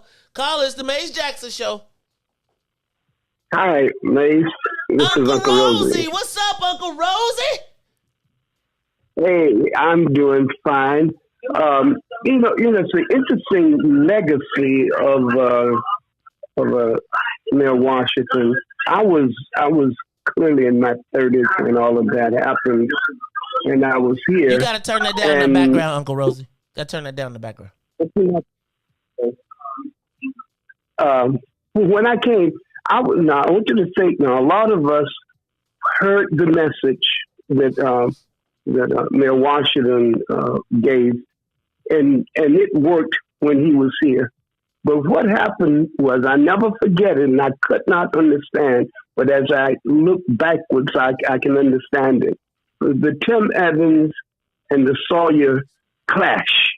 I mean, it tore the party up, and it was as a result of a lack of unity and foresightedness.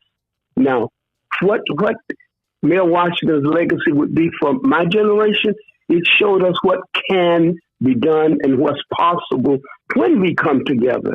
But I'm pretty sure that each side, Tim Evans and Sawyer, had people talking to them, but none of them followed what Mayor Washington had set up. So I think there was a lot of outside influence on the part of Tim Evans. I think that they got to him, and money can do things. So we who have survived Mayor Washington should look at that and say, that same thing can happen again, because money can corrupt people. And Mayor Washington showed us that if we come together under a common cause and we operate as a system, we can do untold things. So that's what Mayor Washington means to me and for the rest of the people out there, the seniors who had a chance to participate and be active in it as a voter, not as a mover of the organization, but as a mover. And that's what I like to say. And thanks for the opportunity of allowing me to share this with you. Have a blessed day. Hey, we appreciate you, Uncle Rosie. You know we love you, Uncle Rosie. Uncle Rosie, they call you Baba Spoons now. You got on the bus, got you a new name. You done got you a new nickname, went down to Springfield and became the ultimate elder. Harold Washington, the fight. Let me just show you how strategic people are and how they think, right? So the person who probably understood the political power dynamic the most for us became the villain, right? They made Gene Sawyer the villain, right? They made Tim Evans our hope, right? Like the continuation. He's old mumbles and they dogged him and they nigger out. They Willie Wilsoned him, okay? They Willie Wilsoned him, and then as we stayed fractured, he took the deal to become the chief of the judges, which is okay. But what it did was it took him, as a judge, you can't be political. So now you take that whole army off the field. And you leave those soldiers, or you take their general and leave them soldiers to wander around, and they still fighting the battle of the Civil War from 20 years. So they still fighting because... But everything's totally destabilized. Yeah. I think that hope is important. It is. However, take it to the bank. Yeah, I hope my bank account works. Things are just becoming more and more diluted. Just in a basic sense. My mom and I were having a conversation because I'm looking to move. My cousin just moved. She moved into a community that's not, traditionally black, and on a basic level. And I was just saying, there is not communities that we own, even though we may have black neighborhoods, but they're not ours to the extent that no one would dare, not that I'm promoting segregation, would dare move in. And, I was just saying to her, there's not a place I'm going to move to where I don't feel like it's for me. Because specifically, like Chinatown. So we are segregated. White people are separated, right? Mm. We are segregated, i.e., we're going to put you over there and we're going to put you in a resourceless place, and then we're going to inflate the resources and keep you... Chinatown is separate. They say Beverly is separate. They don't put for sale signs in the front yard. You can't just drive through the neighborhood and be like, ooh, I want to live there. And I think the challenge is, and I think the closest to that I remember used to be was Chatham and Pill Hill. Yep. Right? When I first moved to Chicago, it was my goal to have a home in Chatham.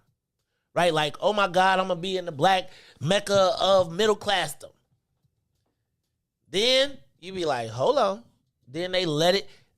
And then as it rose, because remember when they was building all the upper scale homes in Chatham, and then all of a sudden they release into Chatham a whole nother, the foreclosures in Section 8, and now that sort of mecca, right, that existed for black people has now been corrupted, and now we got people knocking on the doors Talking about you want some Christmas lights? Oh, this is a nice house. This house look like the one up north. Oh, and I can get this for half of what I got up north? Mm-hmm. Okay, Nee. Okay. So, I do not think that the life of black people in Chicago improved after Harold Washington. I would tell you that was our peak. And at our peak, we were cut off from the opportunity to build the infrastructure that would last. Then we had a war that most people who were in that war will tell you now that they made a mistake. And as I was watching the celebration, I saw Chuy Garcia, I saw Luis Gutierrez, I saw our people on crutches and sitting at tables, and I saw Chuy Garcia sharing the legacy of Harold Washington. And I was like, I don't know if that's how this was supposed to work out. Like, I would hate to think that Harold Washington, well, I can't say it's the last black mayor, because I be forgetting Lori is black. I ain't gonna lie. But led to the first Latino mayor. The Verdoliaks got rich. Ed Burke's still there. Right? Ed Burke's still there. Like, what did we get? You don't know. Maze Jackson show. I'm your host, Maze Jackson. Hey, let me say this. To all the saints who got to leave now, the church is still open, but you got to sit in the sinners' rows now. So, Facebook Live, YouTube, Twitter, and Twitch, because we want to thank everybody from WBGX 1570 AM who has been here with us today. Catch us every day, Monday through Friday, 6 to 9 a.m. Hey, Hunter Payne, say bye to the people on the radio, man. I see you over there. They listening to you. Tell them goodbye and tell them when they can catch a podcast. All right, goodbye. Thanks, guys, for listening, and I'll probably be doing a podcast sometime next week. And I'm Hunter Payne. And I'm Hunter Payne Holly. And where can I find it? You can find it on Apple Podcasts or Spotify. There it is. That's my man, Easy P, in the building. The Hunter Payne Sports Talk. What Sports Talk with Hunter Payne? Sports Talk with Hunter. See, I like that, Hunter Payne. Sports Talk with Hunter. Name. Huh? So I said it's a powerful name. Hunter Payne. I'm going to call to bring the pain. It's the Maze Jackson Show. We'll be back after these messages. The Maze Jackson Show will be back after this break. Today, the Biden administration is releasing what it calls a new strategy to fight domestic terrorism. Following a 100-day review, federal officials are now laying out a new plan hoping to deter, detect, and prosecute domestic terror. They went to the Capitol waving their flags and looking for smoke. He was out there looking for justice. They was over there looking for votes. Ashley Babbitt was with him and told all the people that nothing could stop us. She climbed through the Capitol window, breached security, and called a shot, bro. The media say she a veteran. They paint the picture to make her look greater. But she disrespected the same country that she served. That makes her a traitor. They was fighting police, resisting arrest. On God, I couldn't believe it. I guess blue lives only tend to really matter when it's convenient. Hey, these are the times we witness in history. All because they didn't get a victory. United States is so contradictory. We get equal rights, that's a mystery. Politicians, they more like magicians. You know they got tricks up their sleeve. We point out the flaws that's up in this country. You know they gonna tell us to leave. Somebody try to help me understand it. Always seems like a double standard. They be out here leaving us empty-handed to certain rights we are not granted. The media is the culprit when it comes to the comparison. Cause when it comes to race, they always changing up the narrative. Terrorism. They say you a patriot, call you a hero. I call it terrorism. And that's on the real. You know what we know, I say it's terrorism. They say you a patriot, call you a hero. I call it terrorism. And that's on the real. You know what we know, I say it's terrorism. They say you a patriot, call you a hero. I call it terrorism. And that's on the real. You know what we know, I say it's terrorism. They say you a patriot, call you a hero. I call it terrorism. We still out here trying to get our reparations, but the government pump faking out here hesitating. I'm out here trying to keep my peace, so I keep meditating.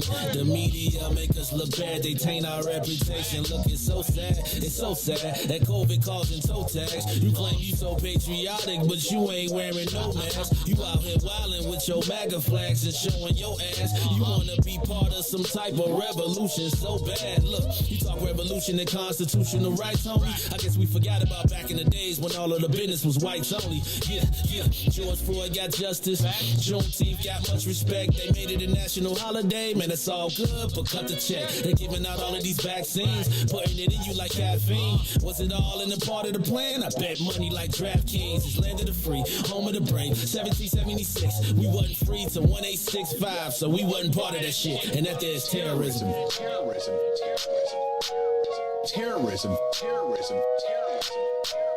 Terrorism. Terrorism. Terrorism. Back to the Maze Jackson Show. You are listening to the most dangerous show in the morning. This is What's in It for the Black People Radio. Maze Jackson. Maze Jackson, the most vociferous advocate for black people in the world. For Ruthie Moore, for Ty Stroger, I am the host of the Maze Jackson Show, asking every single day, what's in it for the black people? And if you don't like it, you can still tell them Maze said, Mayor Lightfoot, man, we ain't accepting that. We ain't accepting that. Let's go. Yeah.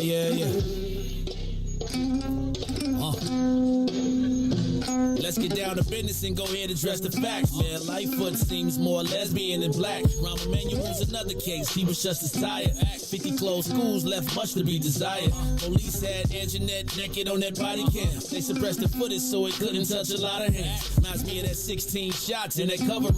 Both of them similar, so I went and dug it up. George Floyd killed, a lot of riots happened in the town. Southside burned and they wouldn't let them bridges down. Grandmother sick, need a prescription and plus a couple groceries. You gon' have to travel just to get it now. COVID-19 out here shutting all the business down. Not enough SBA loans to even give around. So many failed businesses that you can put them in the pile. If you don't survive the pandemic, it's gonna sit you down. We sing, dance, play ball, entertain, and crack jokes. Government infested black neighborhoods with crack smoke. System that milked us so bad, we got lactose. Still trying to find out what's in it for us black folks. We sing, dance, play ball, entertain, and crack jokes. Government infested black neighborhoods with crack smoke. System that milked us so bad, we got lactose. Still trying to find out what's in it for us black folks. Shout out to Willie Wilson, hope one day you get to send it. We need some different players in the game to handle business. So many shady characters like Madigan and Blotto. But when you really break it down, it's typical Chicago. City full of gangsters, it's what the land was built on. Same streets with hood legends, DNA gets spilled on. Carjackers out here lurking, trying to get they steel on. Looking for a block to put them Hellcat wheels on. Lenders give bogus appraisals a red line. Car crackers out here getting minimal fair time.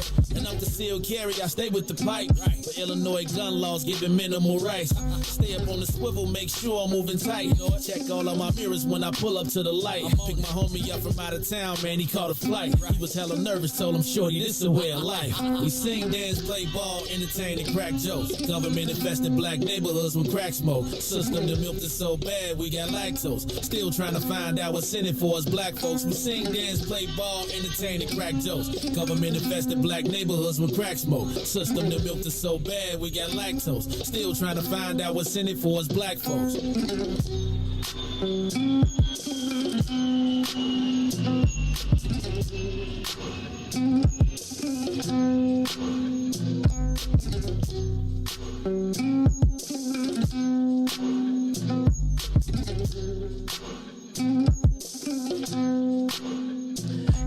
Wake up, Chicago!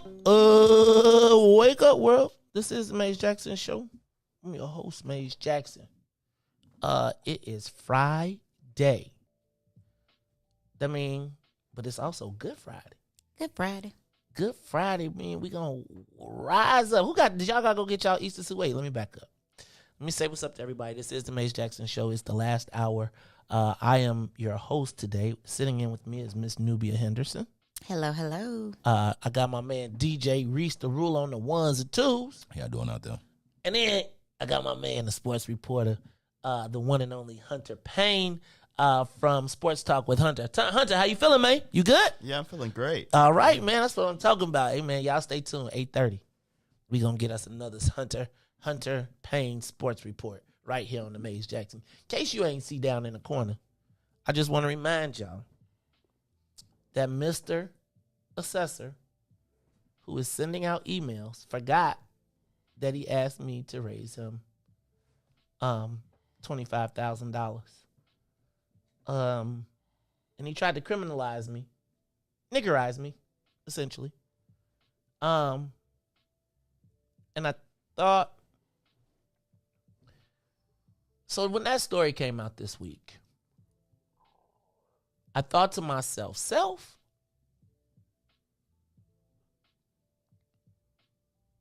if this was 10 years ago, they could have dropped this story and crucified me, and I would have had no defense. And it was one of those days when I was thankful that we built this media outlet. Because while everybody was like, Maze, you can't just let them talk, I was like, I'm going to tell my own story on my own platform. Absolutely. And everybody watched. Every influencer, everybody, so much so that like people were calling me like, first of all, you got paid, you didn't get paid enough. Second of all, this is clearly some BS.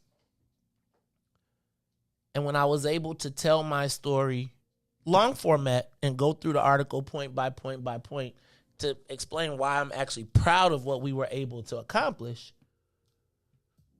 I thought about defense. I'm going to give you another story. When I got in trouble in Springfield for asking too many black questions and got ran out, they would have been able to wipe me off the board. The way they used to wipe people off the board was they would just choke you out. And you would just die in silence and die on the vine. But it was interesting because that was right around the time that social media came about. And that's when Facebook Live came about.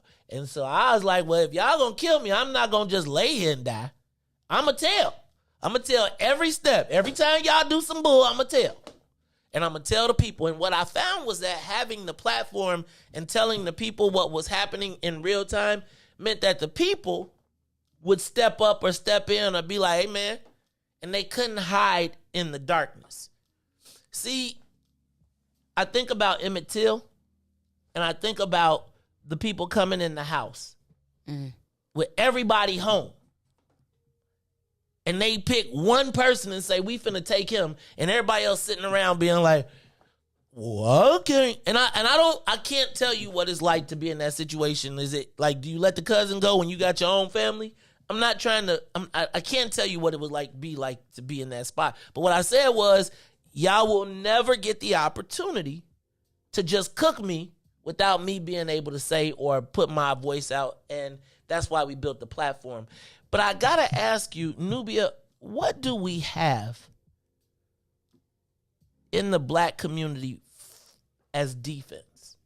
When someone comes under assault, real, imagined, right, wrong, what tools do we have in the toolbox to protect? Like, I was just thinking about Emmett Till. Let's just go to Emmett Till. Like right now, and let's just say that's let's use it as a virtual version.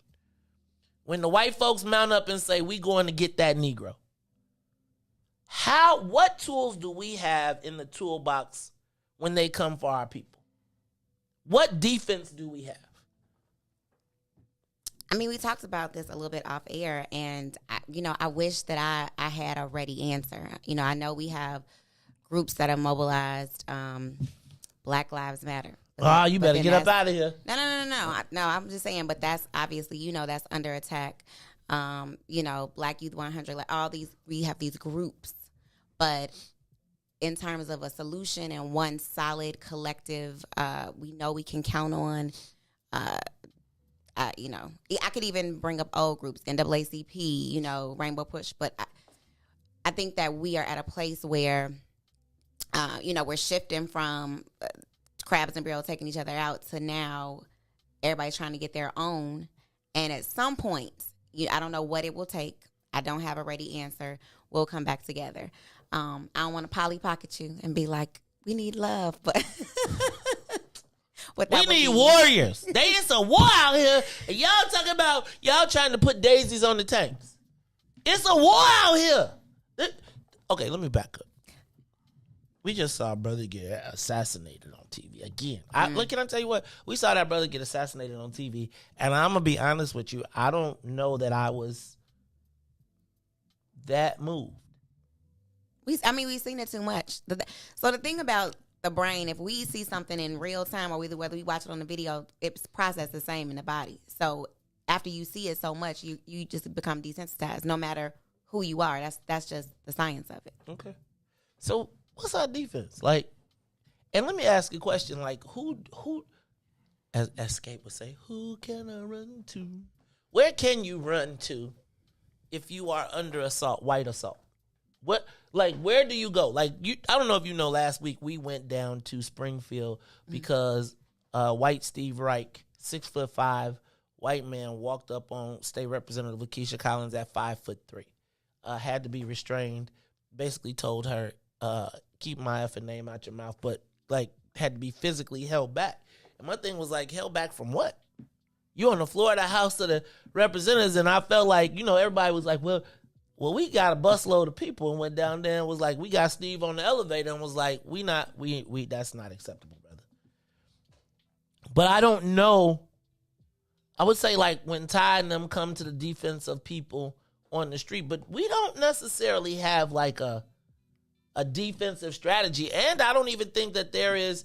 I think if you are getting ready to get lynched right now in Black Chicago, you're going to be knocking on a lot of doors, and ain't nobody going to open it up. And go ahead. No, I was going to say, but as you were speaking, because I knew that you went down to Springfield, but I didn't know that little caveat that you just shared. I think it's forming now. I mean, I think that that's huge. I don't want to bring up Will and Jada. I don't. But just as an example, and that, because it's so many stories and things that we can tell about that. But just from the standpoint, I'm not saying right or wrong or whatever, of just like, I'm going to protect my family. And so you saying y'all were in the elevator, like, just so you know, like, we here, we people, right? Don't try it. Don't pull it. That makes a difference. It matters. And so I think more of that and normalizing that more and more, that we are each other's keeper, regardless of blood. Like, we have to look out for each other's well-being, basic safety. Because you're right, we are at war. It's about basic survival. I'm going to tell you, I was at an event yesterday. And I got to be super extra ginger about this story because I'm sure the people, but like, I was in a room full of people who were probably sharing all the negative stuff, and, because it was a white liberal kind of thing going on. And for the first time in my political career,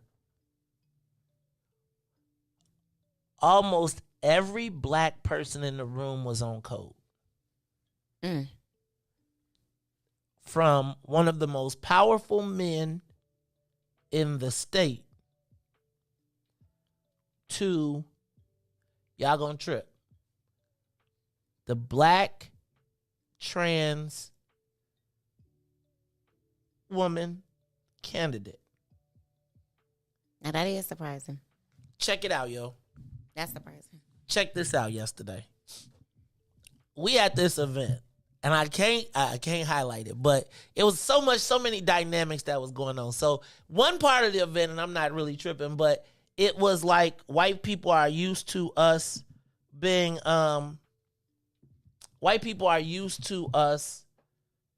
defenseless. And they're also used to dictating which black people get to talk to which black people. Yes. And they feel like when they pick you as their black person, that you're their black person, not a black person. So yesterday we at this event. And you know how the liberals got the nice, nasty, like, what are you doing here? Hi. What's he doing here? Hi. I brought $1,000. That's what I'm here for the speaker. Or for the guy. Anyway.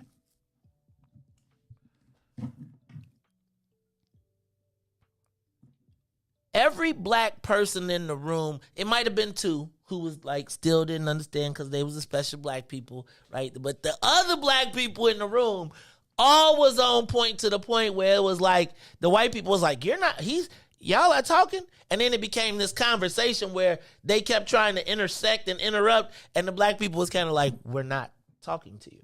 We didn't really ask for your opinion. I'm gonna take y'all to another step. So and she's coming on the show next week. Precious Witherspoon. She is running as a black trans woman for the Metropolitan Water Reclamation District. And so, people like to highlight all of the things that I say. I use some colorful language. I did make fun of Caitlyn Jenner. I ain't gonna lie. I thought it was funny, right? I used to buy Bruce Jenner on the Wheaties box, and now it ain't Bruce, so I called him Brucelyn, right? My bad. Hey, I'm a comedian. I try to tell some jokes. Get over. Keep it light. But what had happened was that people had filled this woman's head with Maze is anti-LGBT. Maze is anti-trans. He hates you. He's hate-filled. And straight up, I BS you not. And I got to check myself. I didn't know it wasn't a woman. Excuse me. I didn't know that she was trans. She just came up and introduced herself, and she was like, hi, my name's Precious, blah, blah, blah, blah. We talking, we having a conversation. She's like, I listen to your show. I'm like, great, And she was like, I'm a black trans woman, and I didn't know whether I should talk to you or not, but I'm in media. And she starts telling me all this stuff, and I don't even be trying to do the voice thing. And she said, she said it like I have a problem. And I said, you should read the What's in It for the Black People creed. I said, are you black first? She said, am I black first? Of course I am. I said, then we straight. We don't have no, you come on as long, I don't care what you are if you black first. But what you should have seen was all the white people looking like, oh my God, we thought that we could drive the wedge between, we knew they would never get along. Of course, yeah. Right? When the white folks was like, y'all having a conversation, and I promise you, they wanted to be in, how they feel like they could just interject in the conversation. Everybody's like, you finished? Because we not through. We were talking to each other. And I'm going back to the whole, what's our defense? Because I felt like I needed to be on defense in that room. But the black people in that room was like, oh, no, you ain't on defense. We all here together. If you on defense, we all on defense. And they have been so used to being able to say, oh, no, that's the offensive Negro. That's the least offensive Negro. And so I wonder, how do we get to that point where we ain't never the black dude or woman at the lunch table by yourself? That when you walk in the room, regardless of what all these people do, we on the same page. How do we get there? By having conversations and speaking up. That's the most basic thing. Being transparent, honest, relatable, and then that's how you build from there. So what I see is it's developing. It's starting out. Because for you to say that and you in the room, that's powerful. Because that's unspoken, right? It was like the ultimate brother, sister, whatever, LGBT nod. Like, everybody in the room was like, we're unapologetically black here, and we all know each other, and even if we don't, that's my cousin. Like, everybody was in there like, that's my cousin. That's my cousin. And so I think we've got to start thinking about what are the tools in our toolbox, because I'm about to tell y'all, are we organized with social media? Like, can we, at a drop of a dime, be like, person A offended us? Have you ever seen when somebody offends the Jewish community? Every newspaper in the Jewish community, you gonna be Googled up. It's gonna be, and that's not a diss. That is, they be like, never forget. Yeah. We don't have we got a Chicago Defender email. Like, there used to be a way that people would be like, all right, what we gonna do? Grab the Defender. Who we voting for? What is the kind of the guiding light for black people in Chicago? Like, the kind of, because I feel like right now the Sun-Times owns our mentality, but they ain't for us like that. Mm-mm. It's you. No. But what I do think is that we have to start thinking politically strategically. Like, I'm not the housing person. That's Tamiko, right? She'd be like, I'm not the house. Yes, you are. right? But I feel like we've got to start identifying what resources that we have. Like, are you aware of what's going on with this remap right now? This remap, the Latinos are lining up to go to war with us to take our lunch. I was just at another event last night, different, separate event. And I'm going to tell you that even as we're under assault, I think there's a unique opportunity for black people who have been in different factions to get together. The Latinos ain't saying, oh, we want the special Negroes, and we're not going to touch the special Negroes in Bronzeville. No, They're not saying we ain't going to touch the... They trying to come get us everywhere. Nubia, what do you think in the spirit of love, peace, and happiness? What is the key to the unification, to get black people?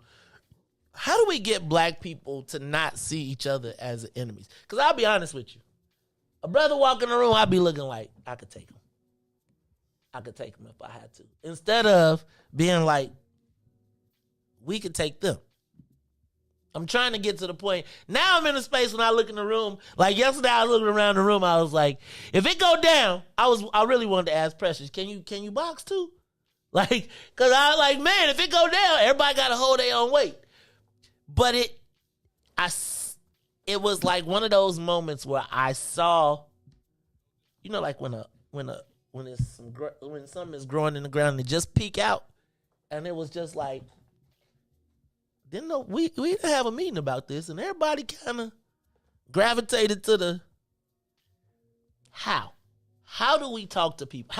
How do we get people that don't always have the same end goal to stay in the same, to not be like, I'm over here? Because right now I feel like what you're talking about, everybody like, man, I'm going to do me. But doing you makes you easy to be shot when you get, it's only you. You out here by yourself. Yeah. So I was being a little facetious when I said it's you, but I mean in terms of the platform and speaking out, I do think this is a starting point and just having those conversations. I wasn't in the room, but my thought would be that the people that are there have a certain amount, because I firmly know this, like they love themselves. They know who they are. They're clear.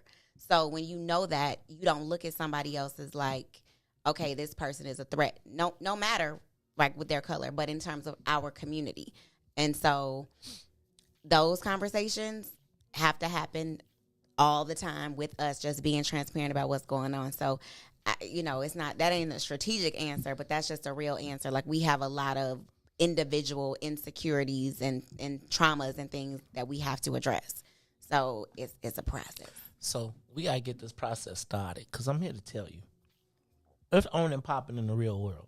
It's on and popping everywhere. Sometimes I feel like we live in this bubble. Illinois, or the security of just being comfortable in the lower class that we kind of reside in. But I truly believe that we are on the there is a real plan to remove us or minimize us. I keep thinking about the Indian. It's been in play for a while. So, right. So you mentioned something earlier that we're going to talk about, but it made me think. I was reading this story where they were like, 1 in 10,000 white babies dies with childbirth or mom. It was either mom. Then it was like 6 in 10 for Latinos. It was 24 in 10,000 for black. I was thinking about how does that happen? Right? Like, how in the same country with the same everything are we 8 times more likely to have to die at childbirth, this, like, I just feel like it's like, I was thinking about this. My mom went to Planned Parenthood, because did you talk to me about abortion? I did, because it's Black Maternal Health Week, yes. Okay, so my mama, and I see this, my mom hates Planned Parenthood. She hates it because she says that they put those places, she remembers them in the South, and they would send a little white girl in to talk to the black preachers, and the little white girl would bounce around, and the black preachers would then accept it and then would come in. And it was kind of like what the white girl did. Anyway. Gotcha. has our survival been woven into this thing? I was thinking they finally got us, because remember when I was growing up, it used to be all these black women having all these babies. Then they came up with the 7-year itch. And once you got the 7-year itch in your arm, everybody done changed up. Body styles done changed. It ain't nobody. And now we're dying faster than we're having babies. So we're on a slippery slope towards not being here just by math. Do you believe it's a plot to destroy black people for real? Is it like benign, or do you think it's active? I think it's very active. I think, everything is strategic, just like when they do the city plans. They're not like, okay, this year and we're going to do everything. It's been happening, 20, 30 years down the line. And so we didn't come here as black people, to thrive. That's not why we were brought here. We were brought here to make white people wealthy. And so just bringing it back to the maternal health piece, and are we dying? Absolutely. Even till this day, Serena Williams had her situation that was very public, and it came up. So Serena Williams almost died when she gave birth to her daughter. Serena Williams, she rich in a mug. How she almost died? Exactly, because there is not the same regard for black life when you go to the doctor and you're pregnant and you say something is going on. So when you have certain symptoms, no one is listening, no one is hearing. But it also goes a little bit deeper, because in our country, going to the doctor and having a baby is considered a medical condition. It's not considered a natural part of life. And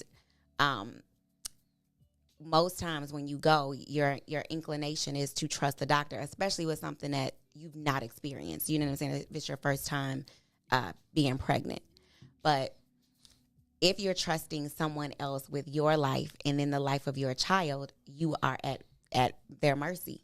If your doctor, is not black, if your doctor is, of another race, they really can't relate to you or provide you with the care that you need. So a lot of us are unfortunately finding ourselves in situations where we don't have the care that we need. And so in those critical moments when we're trying to have a baby, it comes down to either us or the baby, and sometimes both. So, and I think about, so my grandmother just turned 91, and I remember, asking her, like, well, what was it like? 'Cause she's had 7 kids. And she literally said, I just went to the doctor. The doctor, they just told me to lay there. So as a doctor, like, I'm going to do whatever the doctor tells me to do. So that doesn't work out for us. We have to be in positions where we are in control, one, of our bodies and in control of our decisions, and are able to see providers that can care for us. So that contributes to this whole of, are they looking to take us out, right? Because if we can get you from birth, we don't have to worry about, making you a felon and have you go down this pipeline. We just gonna cut it off at the root. So yeah, it's definitely, all of it is very much so interconnected. Well, damn, you just went deep. You went down to the bottom of the ocean. Lord have mercy. Poor Hunter, take your headphones off. I'm just playing. No, go ahead. Yeah, no. It's deep, and I think it's a topic for another day, but I'm gonna broach it because it is Black Maternal Health Week, and the interesting thing is, in this year, by June, most of half almost of the states in the U.S. abortion will be illegal or nearly illegal, and that's going to cause a huge crisis, particularly in our community where, access to abortion is going to be needed. And that really also fits under the umbrella of maternal health, because whether you choose to, have a child or not, at one point you are pregnant. And so that's a major health issue too. Man, that's some deep stuff. I'm gonna have to, hey Riis, like me, man, when the ladies be talking that lady stuff, I be like, I don't want y'all just have y'all. I be like, what? What y'all? I be like, what y'all? What? I know y'all telling me about the women stuff. I don't want to be around with the women talk. That's everybody. But I don't want to be around with. No, that was a good. No, actually, I do think it. I'm just gonna tell you that fact was startling when I saw that it was like 24, 1-6-24. I was like, oh, they doing this on purpose. Yeah, we got a lot more to talk about, but it is Tell Me Something Good Friday. So this is what we're going to, we got a caller? Let's go to the live line. Caller, you on the Mace Jackson Show. Good morning, Mays, and your guest. Good morning. Good morning. You need to tell Hunter Payne that he needs to incorporate and trademark that intellectual property that he's about to engage in. That sounds like Hope. This sounds like Hope on the line because he gonna get you right. Now, Hope, I'm gonna tell you, if this is Hope is official. So Hunter, take Hope's advice because he is the man. He know his stuff. Go ahead, Hope. Is that you? Okay, let me get to the point. The long legacy of Washington are TIPS, tax increment financing, something that was intended to work for the black community, but by some mysterious ways, it has worked for the white community, and it continues to work for the white community to the chagrin of black politicians. Okay. And my talk about felonies, I recall back in May of 1993, I opened up the Sun-Times and read a Steve Mills commentary where he had accused me and my client of violating federal laws. It blew me away, but hey, I put it in perspective. Public figures, you know, they can say anything about you. And, well, long story short, Steve Mills committed suicide. So, on that sad note, that's my comments for today. But tell Peter, Mr. Hunter, he has something going on. So, monetize her. Take care. Thanks, Hope. Hope is a super high-tech accountant, too. So, Hunter, it seemed like you got a little fan base you're building. So, once again, we're going to take a break. Before we take a break, tell people how they can find your podcast. Where is it? And what's the name of it? And what outlets? You can find it on Spotify. It's called Sports Talk with Hunter. All right. Spotify and Apple Podcasts, right? Yeah. Someone in the chat mentioned they're having a hard time finding it on Apple Podcasts. Okay. So we'll figure it out for them. All right. But we definitely want to make sure that we figure it out. Y'all go follow my nephew. Y'all better subscribe to his podcast. If his numbers don't go up, I'm going to come see y'all. Don't make me come out there because I already got to jack him up. All right, y'all. It's the Mays Jackson Show. We'll be back with Tell Me Something Good Friday. Now, Hunter, don't forget, are we getting another sports report from you? Yeah, sure. All right. So, Riis, we're going to take a quick break, give us a commercial, and then we're going to come back. You do your thing, and we're going to let Hunter do his sports report, and then we're going to do Tell Me Something Good. Wow, wow. It's the Mays Jackson Show. We'll be back. The Mays Jackson Show will be back after this break. Mays Jackson. Tune in to the Mays Jackson Show every day, Monday through Friday from 6 to 9 a.m. where you can catch us on YouTube, Twitter, Twitch, and Facebook Live. Plus, from 6:30 to 8, you can get us on WBGX 1570 a.m. That's right, it's the Mays Jackson Show, where every single day we ask the question, what's in it for the black people? And if you don't like it, you can still tell them, Mays said. We out of here. Peace. And now, traffic and weather. Yeah. Ruthie Mo. Reach the ruler. Mays Jackson. This is the reparations interlude. We not asking, we demand it. So go on, make my payments. Ha, ha, ha, ha, ha, ha, ha, ha, ha. Tell the government to cut them reparations, make them ha, ha, ha, ha, ha, ha, ha, ha, ha. Not no SBA loans, just run the bread, make it ha, ha, ha, ha, ha, ha, ha, ha, ha. Tell the government to cut them reparations, make them ha, ha, ha, ha, ha, ha, ha, ha. And check it out. First drug lord was President Nixon. Oval Office was the trap house where he was tipping. Got the drugs from Nicaragua and gave us crack. Declared war on blacks. Man, tell him to cut the check and tried to make it seem like a revolution. CIA was the corner boys for distribution.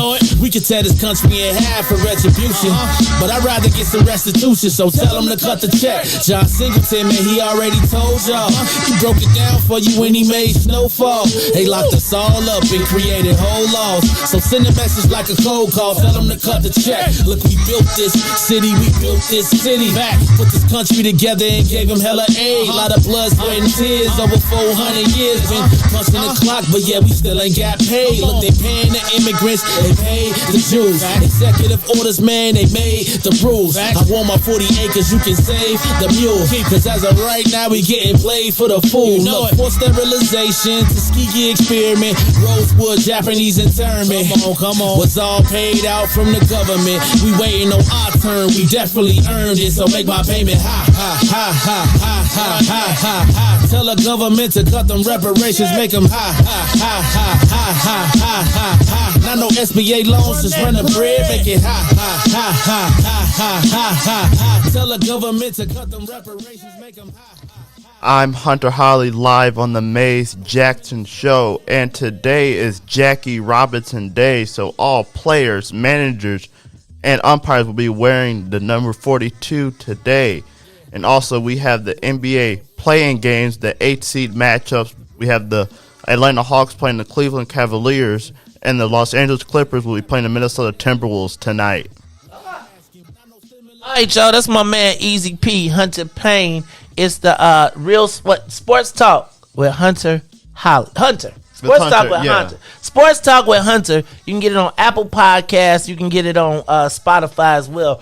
We're going to have to figure out how you can get it on our page too, because that's my man coming with the sports. All right, y'all, it's Friday. Cut that check. Oh, damn, it's payday, ain't it? I hate payday. I'm gonna make my respiration high. High.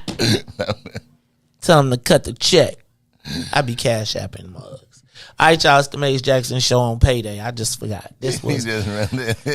I was getting ready to go in and tell me something good, but now I got to pay. It's payday. I hate payday.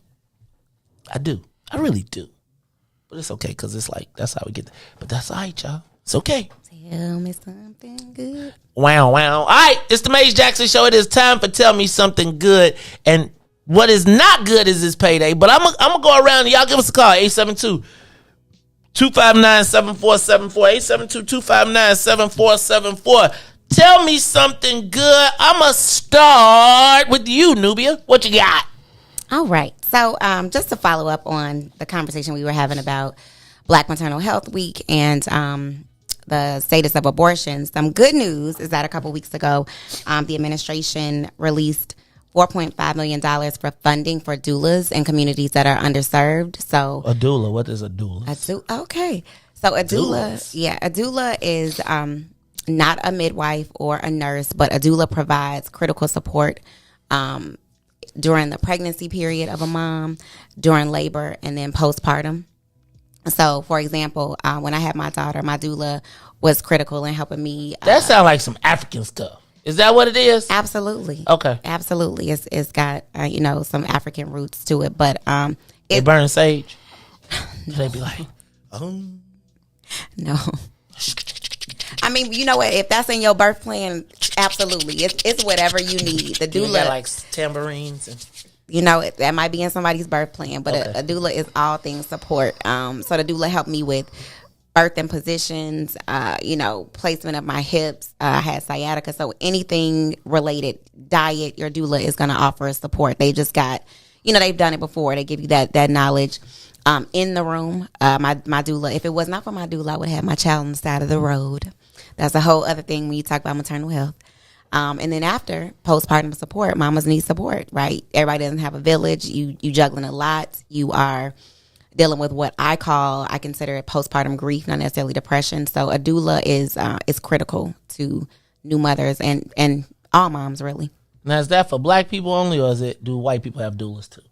All women have doulas, but for Black people, this is what this funding is for, underserved communities. It's critical, and because it's a resource that helps to empower us to make our own decisions. Because typically, again, we result to, I got to go to the doctor. So a doula is there when you decide I'm going to have a home birth. I'm going to do things my way without a lot of medical intervention. So that's why a doula is important. Okay. All right. So shout out to the Christmas, to JB Pritzker and the Christmas presents. We still ain't got no cannabis money, though. I do want to point out that the white boys made $256 million just for the Final Four just for the March Madness. 10 white guys split $256 million. I like you. I'm happy for the duelists. But if we get a casino, if we could get some of that gaming money, we could buy our own damn duelists. We could create our own damn academy. See, wealth is legislated. But that show tell me something good, so I'm gonna let that go because I thought that was actually kind of deep. It was kind of good. It was kind of deep. $450 million. It might be another career path too. That too. And I just want to shout out a couple people in the community since we're doing good. Chicago Birthworks Collective. That's a doula organization on the south side of Chicago that services black mom they service all moms. We need to talk to them. I would like to have them in the studio just to hear what they got to say. Yes, talk let's that do up and put that. that information. Yes, and then there's a Southside Birthing Center. Janine is working on that, and that's super important, right? Because we're talking about support while you birth, and that they also have black midwives. So do you know Dr. Audrey? I do. I don't know her. I know of Dr. Audrey. I really respect her. Okay, we got to plug you up with Dr. Audrey too, because that's our resident medical expert. So we be like, Dr. Audrey, is that true? You sure? Because Dr. Audrey will tell you, but Dr. Audrey will tell you both sides, right? She'd be like, now, this is what you do if you want to do it right. You got to fix your diet.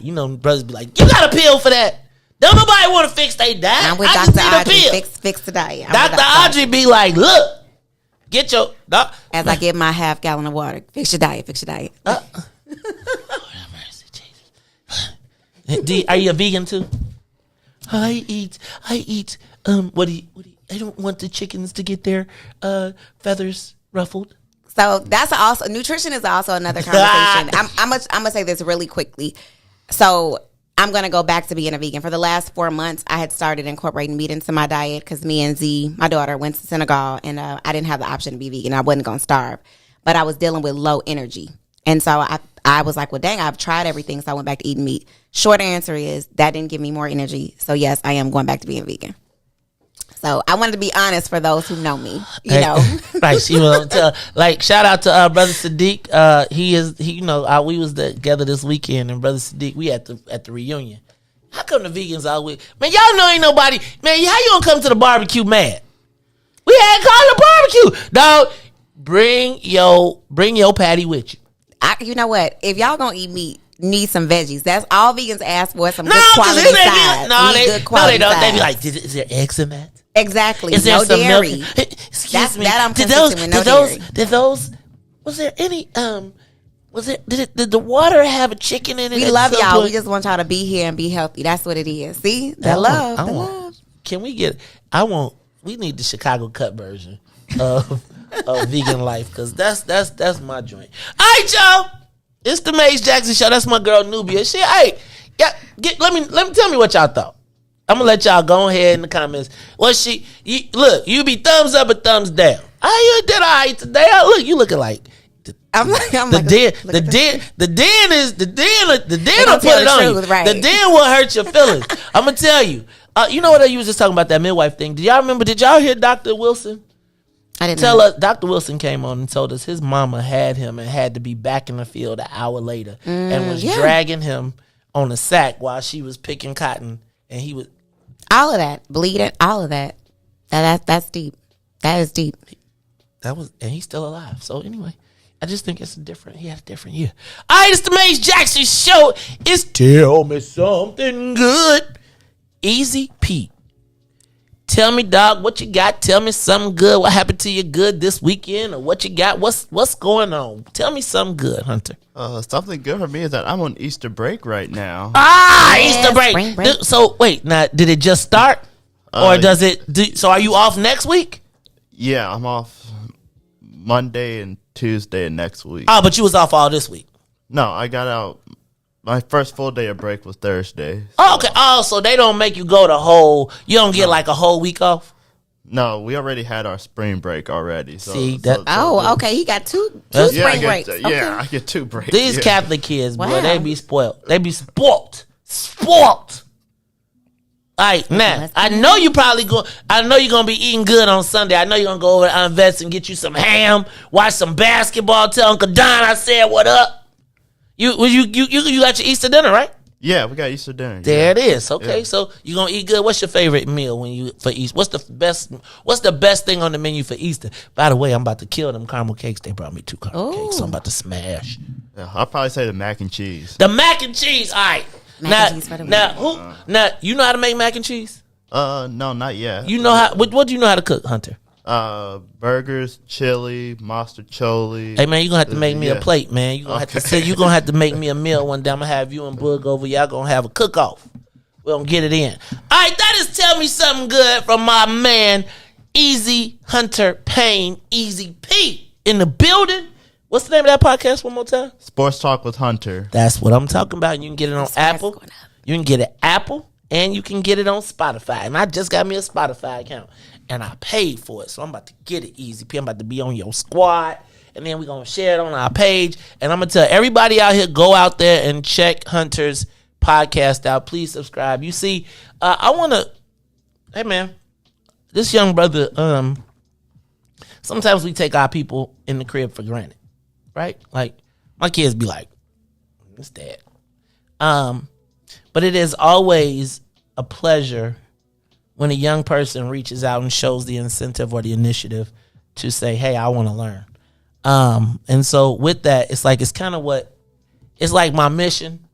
Part of the reason we created this was for opportunities for people to get their message out. Now, I've had some hiccups in the process, which has made me not want to do it. But then when you see young brothers like Hunter, who, man, you was doing that off the dome, bro, and you hit the Jackie Robinson, so you was able to adapt. Yep. I saw that, and the next thing I know, it was in the report. I was like, oh, Easy P, I thought you was going to hit me with a double of the same. But you did it. And so I want y'all to encourage this young brother, and I want y'all to encourage our young people. We always hear stories about the worst. But I got to tell you, you came in here, you did a great job, man, and you was here early. You beat Riis to the job, and he work here. No, I'm just giving Riis a hard time.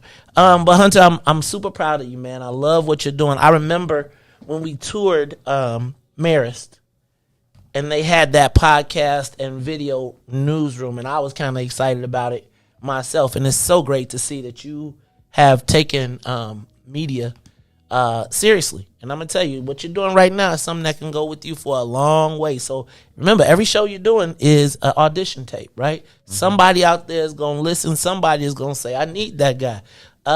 So I just want to provide you with some positive encouragement. Just tell you, Uncle Maze is always proud of you. I don't see as much as I used to, but I am always proud of you, and I'm always in your corner, and this is your studio. So anytime that I'm not on, if you need to get it done, it's yours to do. All right? All right, I appreciate it. All day, man, all day. All right! It's almost time to get up out here. But I got to ask my man, because I know he probably got him a yellow Easter suit. This the quietest I ever seen my man on his show, and this is when we have to do the after show, but I'm gonna let it be. Like, what's that about? I want to know. I want to know. I'm. You know what?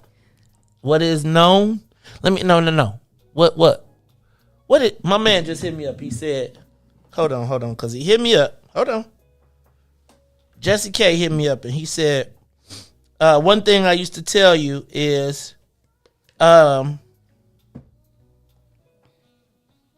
what is understood don't need to be explained." Well, all right. Okay. So, on that note, DJ Riis the Ruler.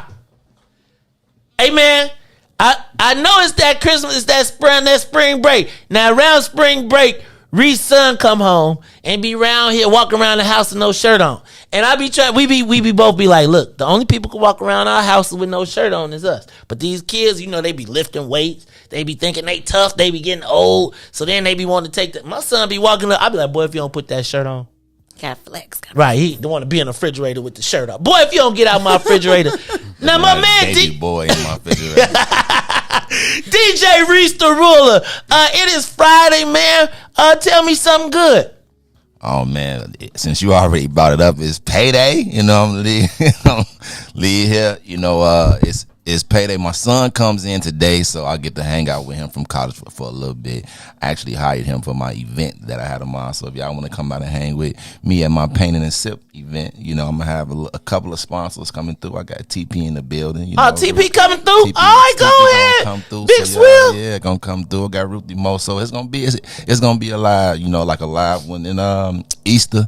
I'm gonna actually go out now and get the kids something. You know me, I really don't buy me nothing. I'm just there for like the dinner. So we're gonna have a dinner Sunday with like a little small dinner. So maybe like 10 people or so. So it's gonna be real chill. That's good stuff, man. I'm trying to decide if we're gonna go out to eat. Right? I'm gonna see my grandbaby. But hey man, I'll be honest with you. It's like as much as I love to cook, I love to sit down some days. And it just be like I don't feel like working. Yeah. And cooking, and I'm the cook. Right? And in this campaign life that we've been living, it's like you just want a minute to sit. You just need a minute to sit. Yeah. And that's what. So I don't know if we're going to go out to eat. We're going to crash my mom. We're going to crash Fran and Dave. I don't know what we're going to do. But we're going to do something. I have an Easter egg hunt. My kids don't dye eggs no more.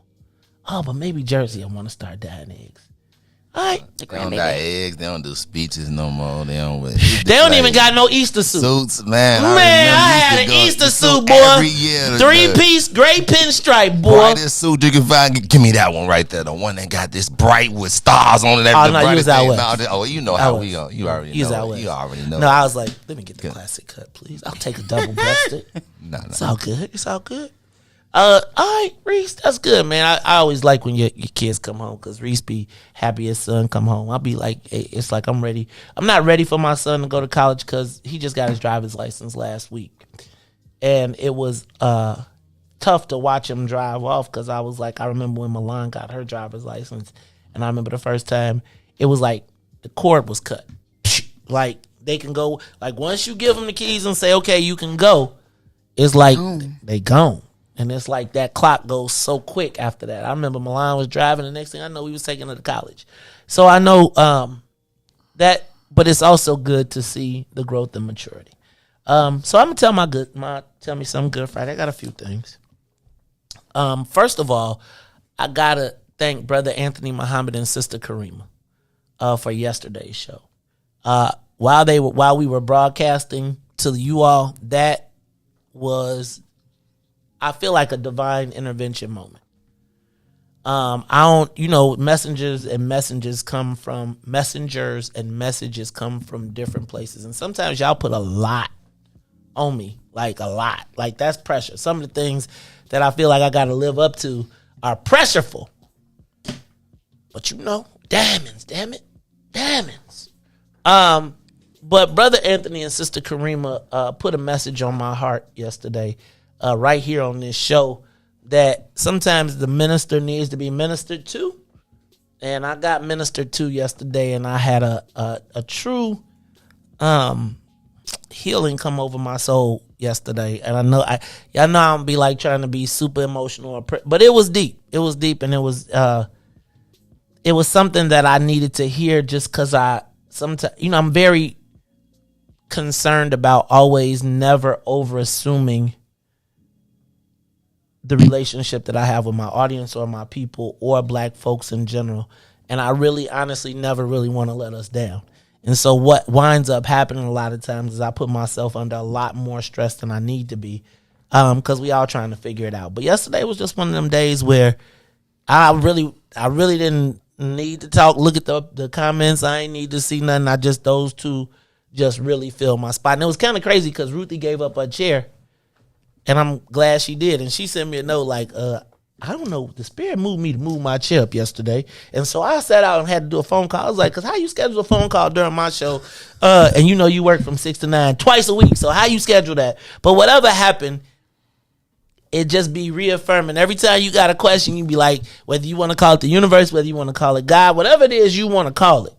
I know I got a purpose here. And yesterday was just a opportunity for me to hear it and get my flowers, and I accepted it. I don't want to be big bro. It's like my man Vince Bass be like, big bro, man, if you don't get your ass up out here calling me big bro when you my conscience, you big bro to me. Talk about some. Look, man, we bros, all of us, brothers and sisters. We all got a different space to play, but no big eyes, no little U's. Real talk. Sometimes I just got the blessing to have a mic. That don't make me no more important, but I do recognize that as there are those of us that have things to do, so I'm not gonna run from them. Tomorrow, Hayes Park, 12 to 2, the Southwest chapter of the Black People First Party is meeting at Hayes Park from 12 to 2. Y'all get over there and see Katie, Brother Al, 12 to 2, Hayes Park. Oh, Lord, I done messed up. Tried to give it to y'all. My bad. Anyway, Hayes Park, tomorrow from 12 to 2, 2936 West 85th Street. You can see it from 83rd, though. Y'all know about Hayes Park if you're on the southwest side, right? Yeah. All right, so y'all check that out tomorrow. I'm grateful to have Hunter Payne here with me today. Let's tell me something good. You see people as... Man, bro, I remember when you was... Well, you ain't never been this little. You was a big dude, right? But, man, Easy P, it is great to see you maturing into a great young man. To see you have a hobby, not a hobby, but you are taking your broadcasting seriously. It just means a lot to me, and it means a lot to me that you would even want to check out what we're doing. And so that's part of my tell me something good. It's good to see you. It's good to see you in the studio, and I hope that you take full advantage of it. It's Easter Sunday. I don't know what we're going to do to eat, drink, and be merry, but we are definitely going to do that. I don't know if I want some lamb chops. Yeah, I know I kill on the lamb chops. Oh, Star. Don't get it twisted. Star Cunningham. I'm the king of lamb chop making. So when there's weather break, we're going to get on top of that. Playoffs for the Bulls this weekend, Sunday. Makes me think back to the old days. And then finally, yesterday, witnessing us black being politically on code when the white folks was like, what are y'all doing? I mean, they was really like, they was watching, looking like, what, we can't talk? And shout out to Precious Witherspoon, who was like, regardless of all the other stuff, I said, what do you say first?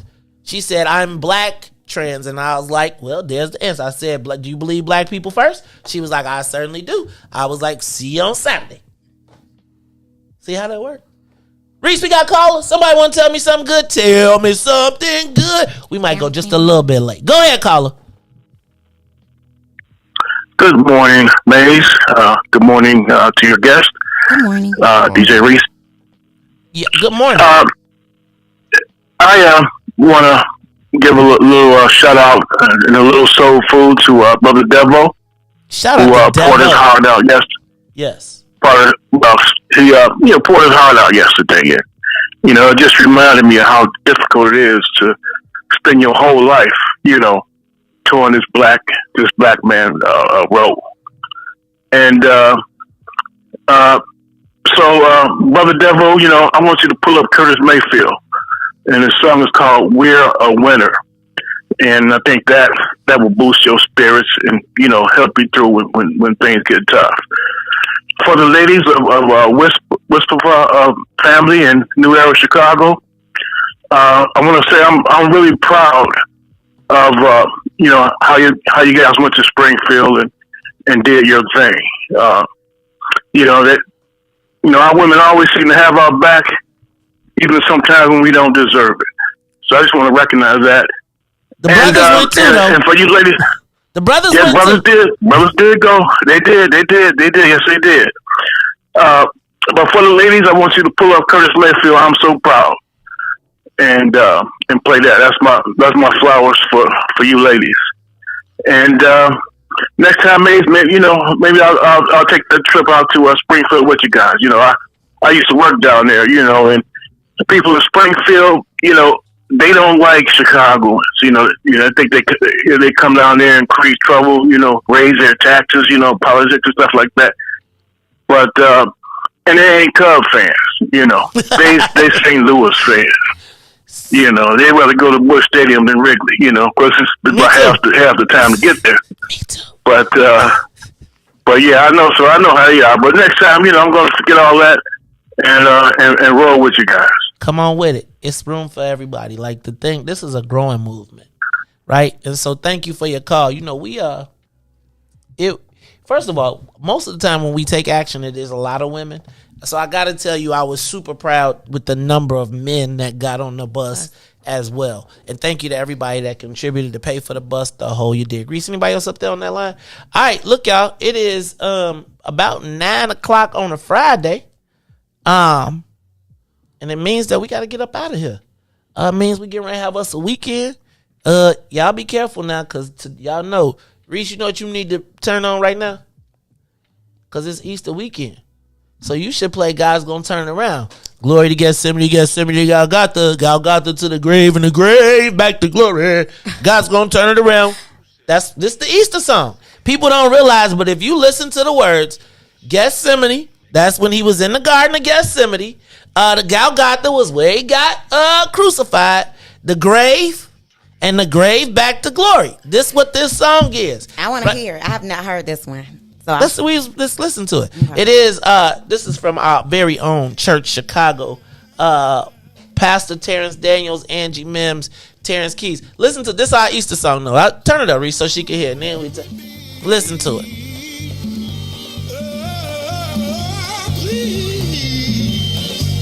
And I hate house music. The beat, no, this is a nice beat. I know it's no. This is what we play every day. You say like, oh, it's not. No, we know.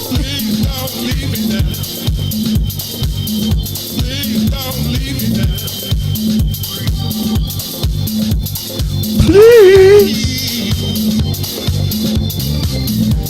But Gethsemane to Golgotha to the grave, and the grave back to glory. Gethsemane to Golgotha to the grave, from the grave back to glory. Glory to Gethsemane to Golgotha to the grave, from the grave.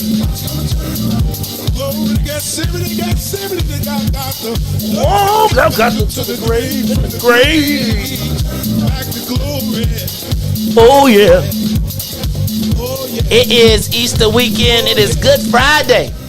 Right? So last night he was in Gethsemane. Man, just think about it. A week prior to it, he was coming into the town. They was laying palms at his feet. A week later, they had him on the cross. Well, Ho say it was all good just a week ago.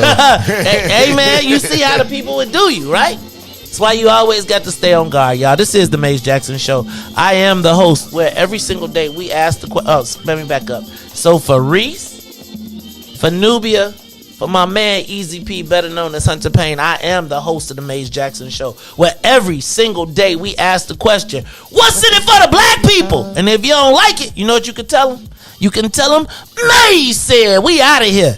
Peace. Glory to Gethsemane to Golgotha to the grave, from the grave back to glory.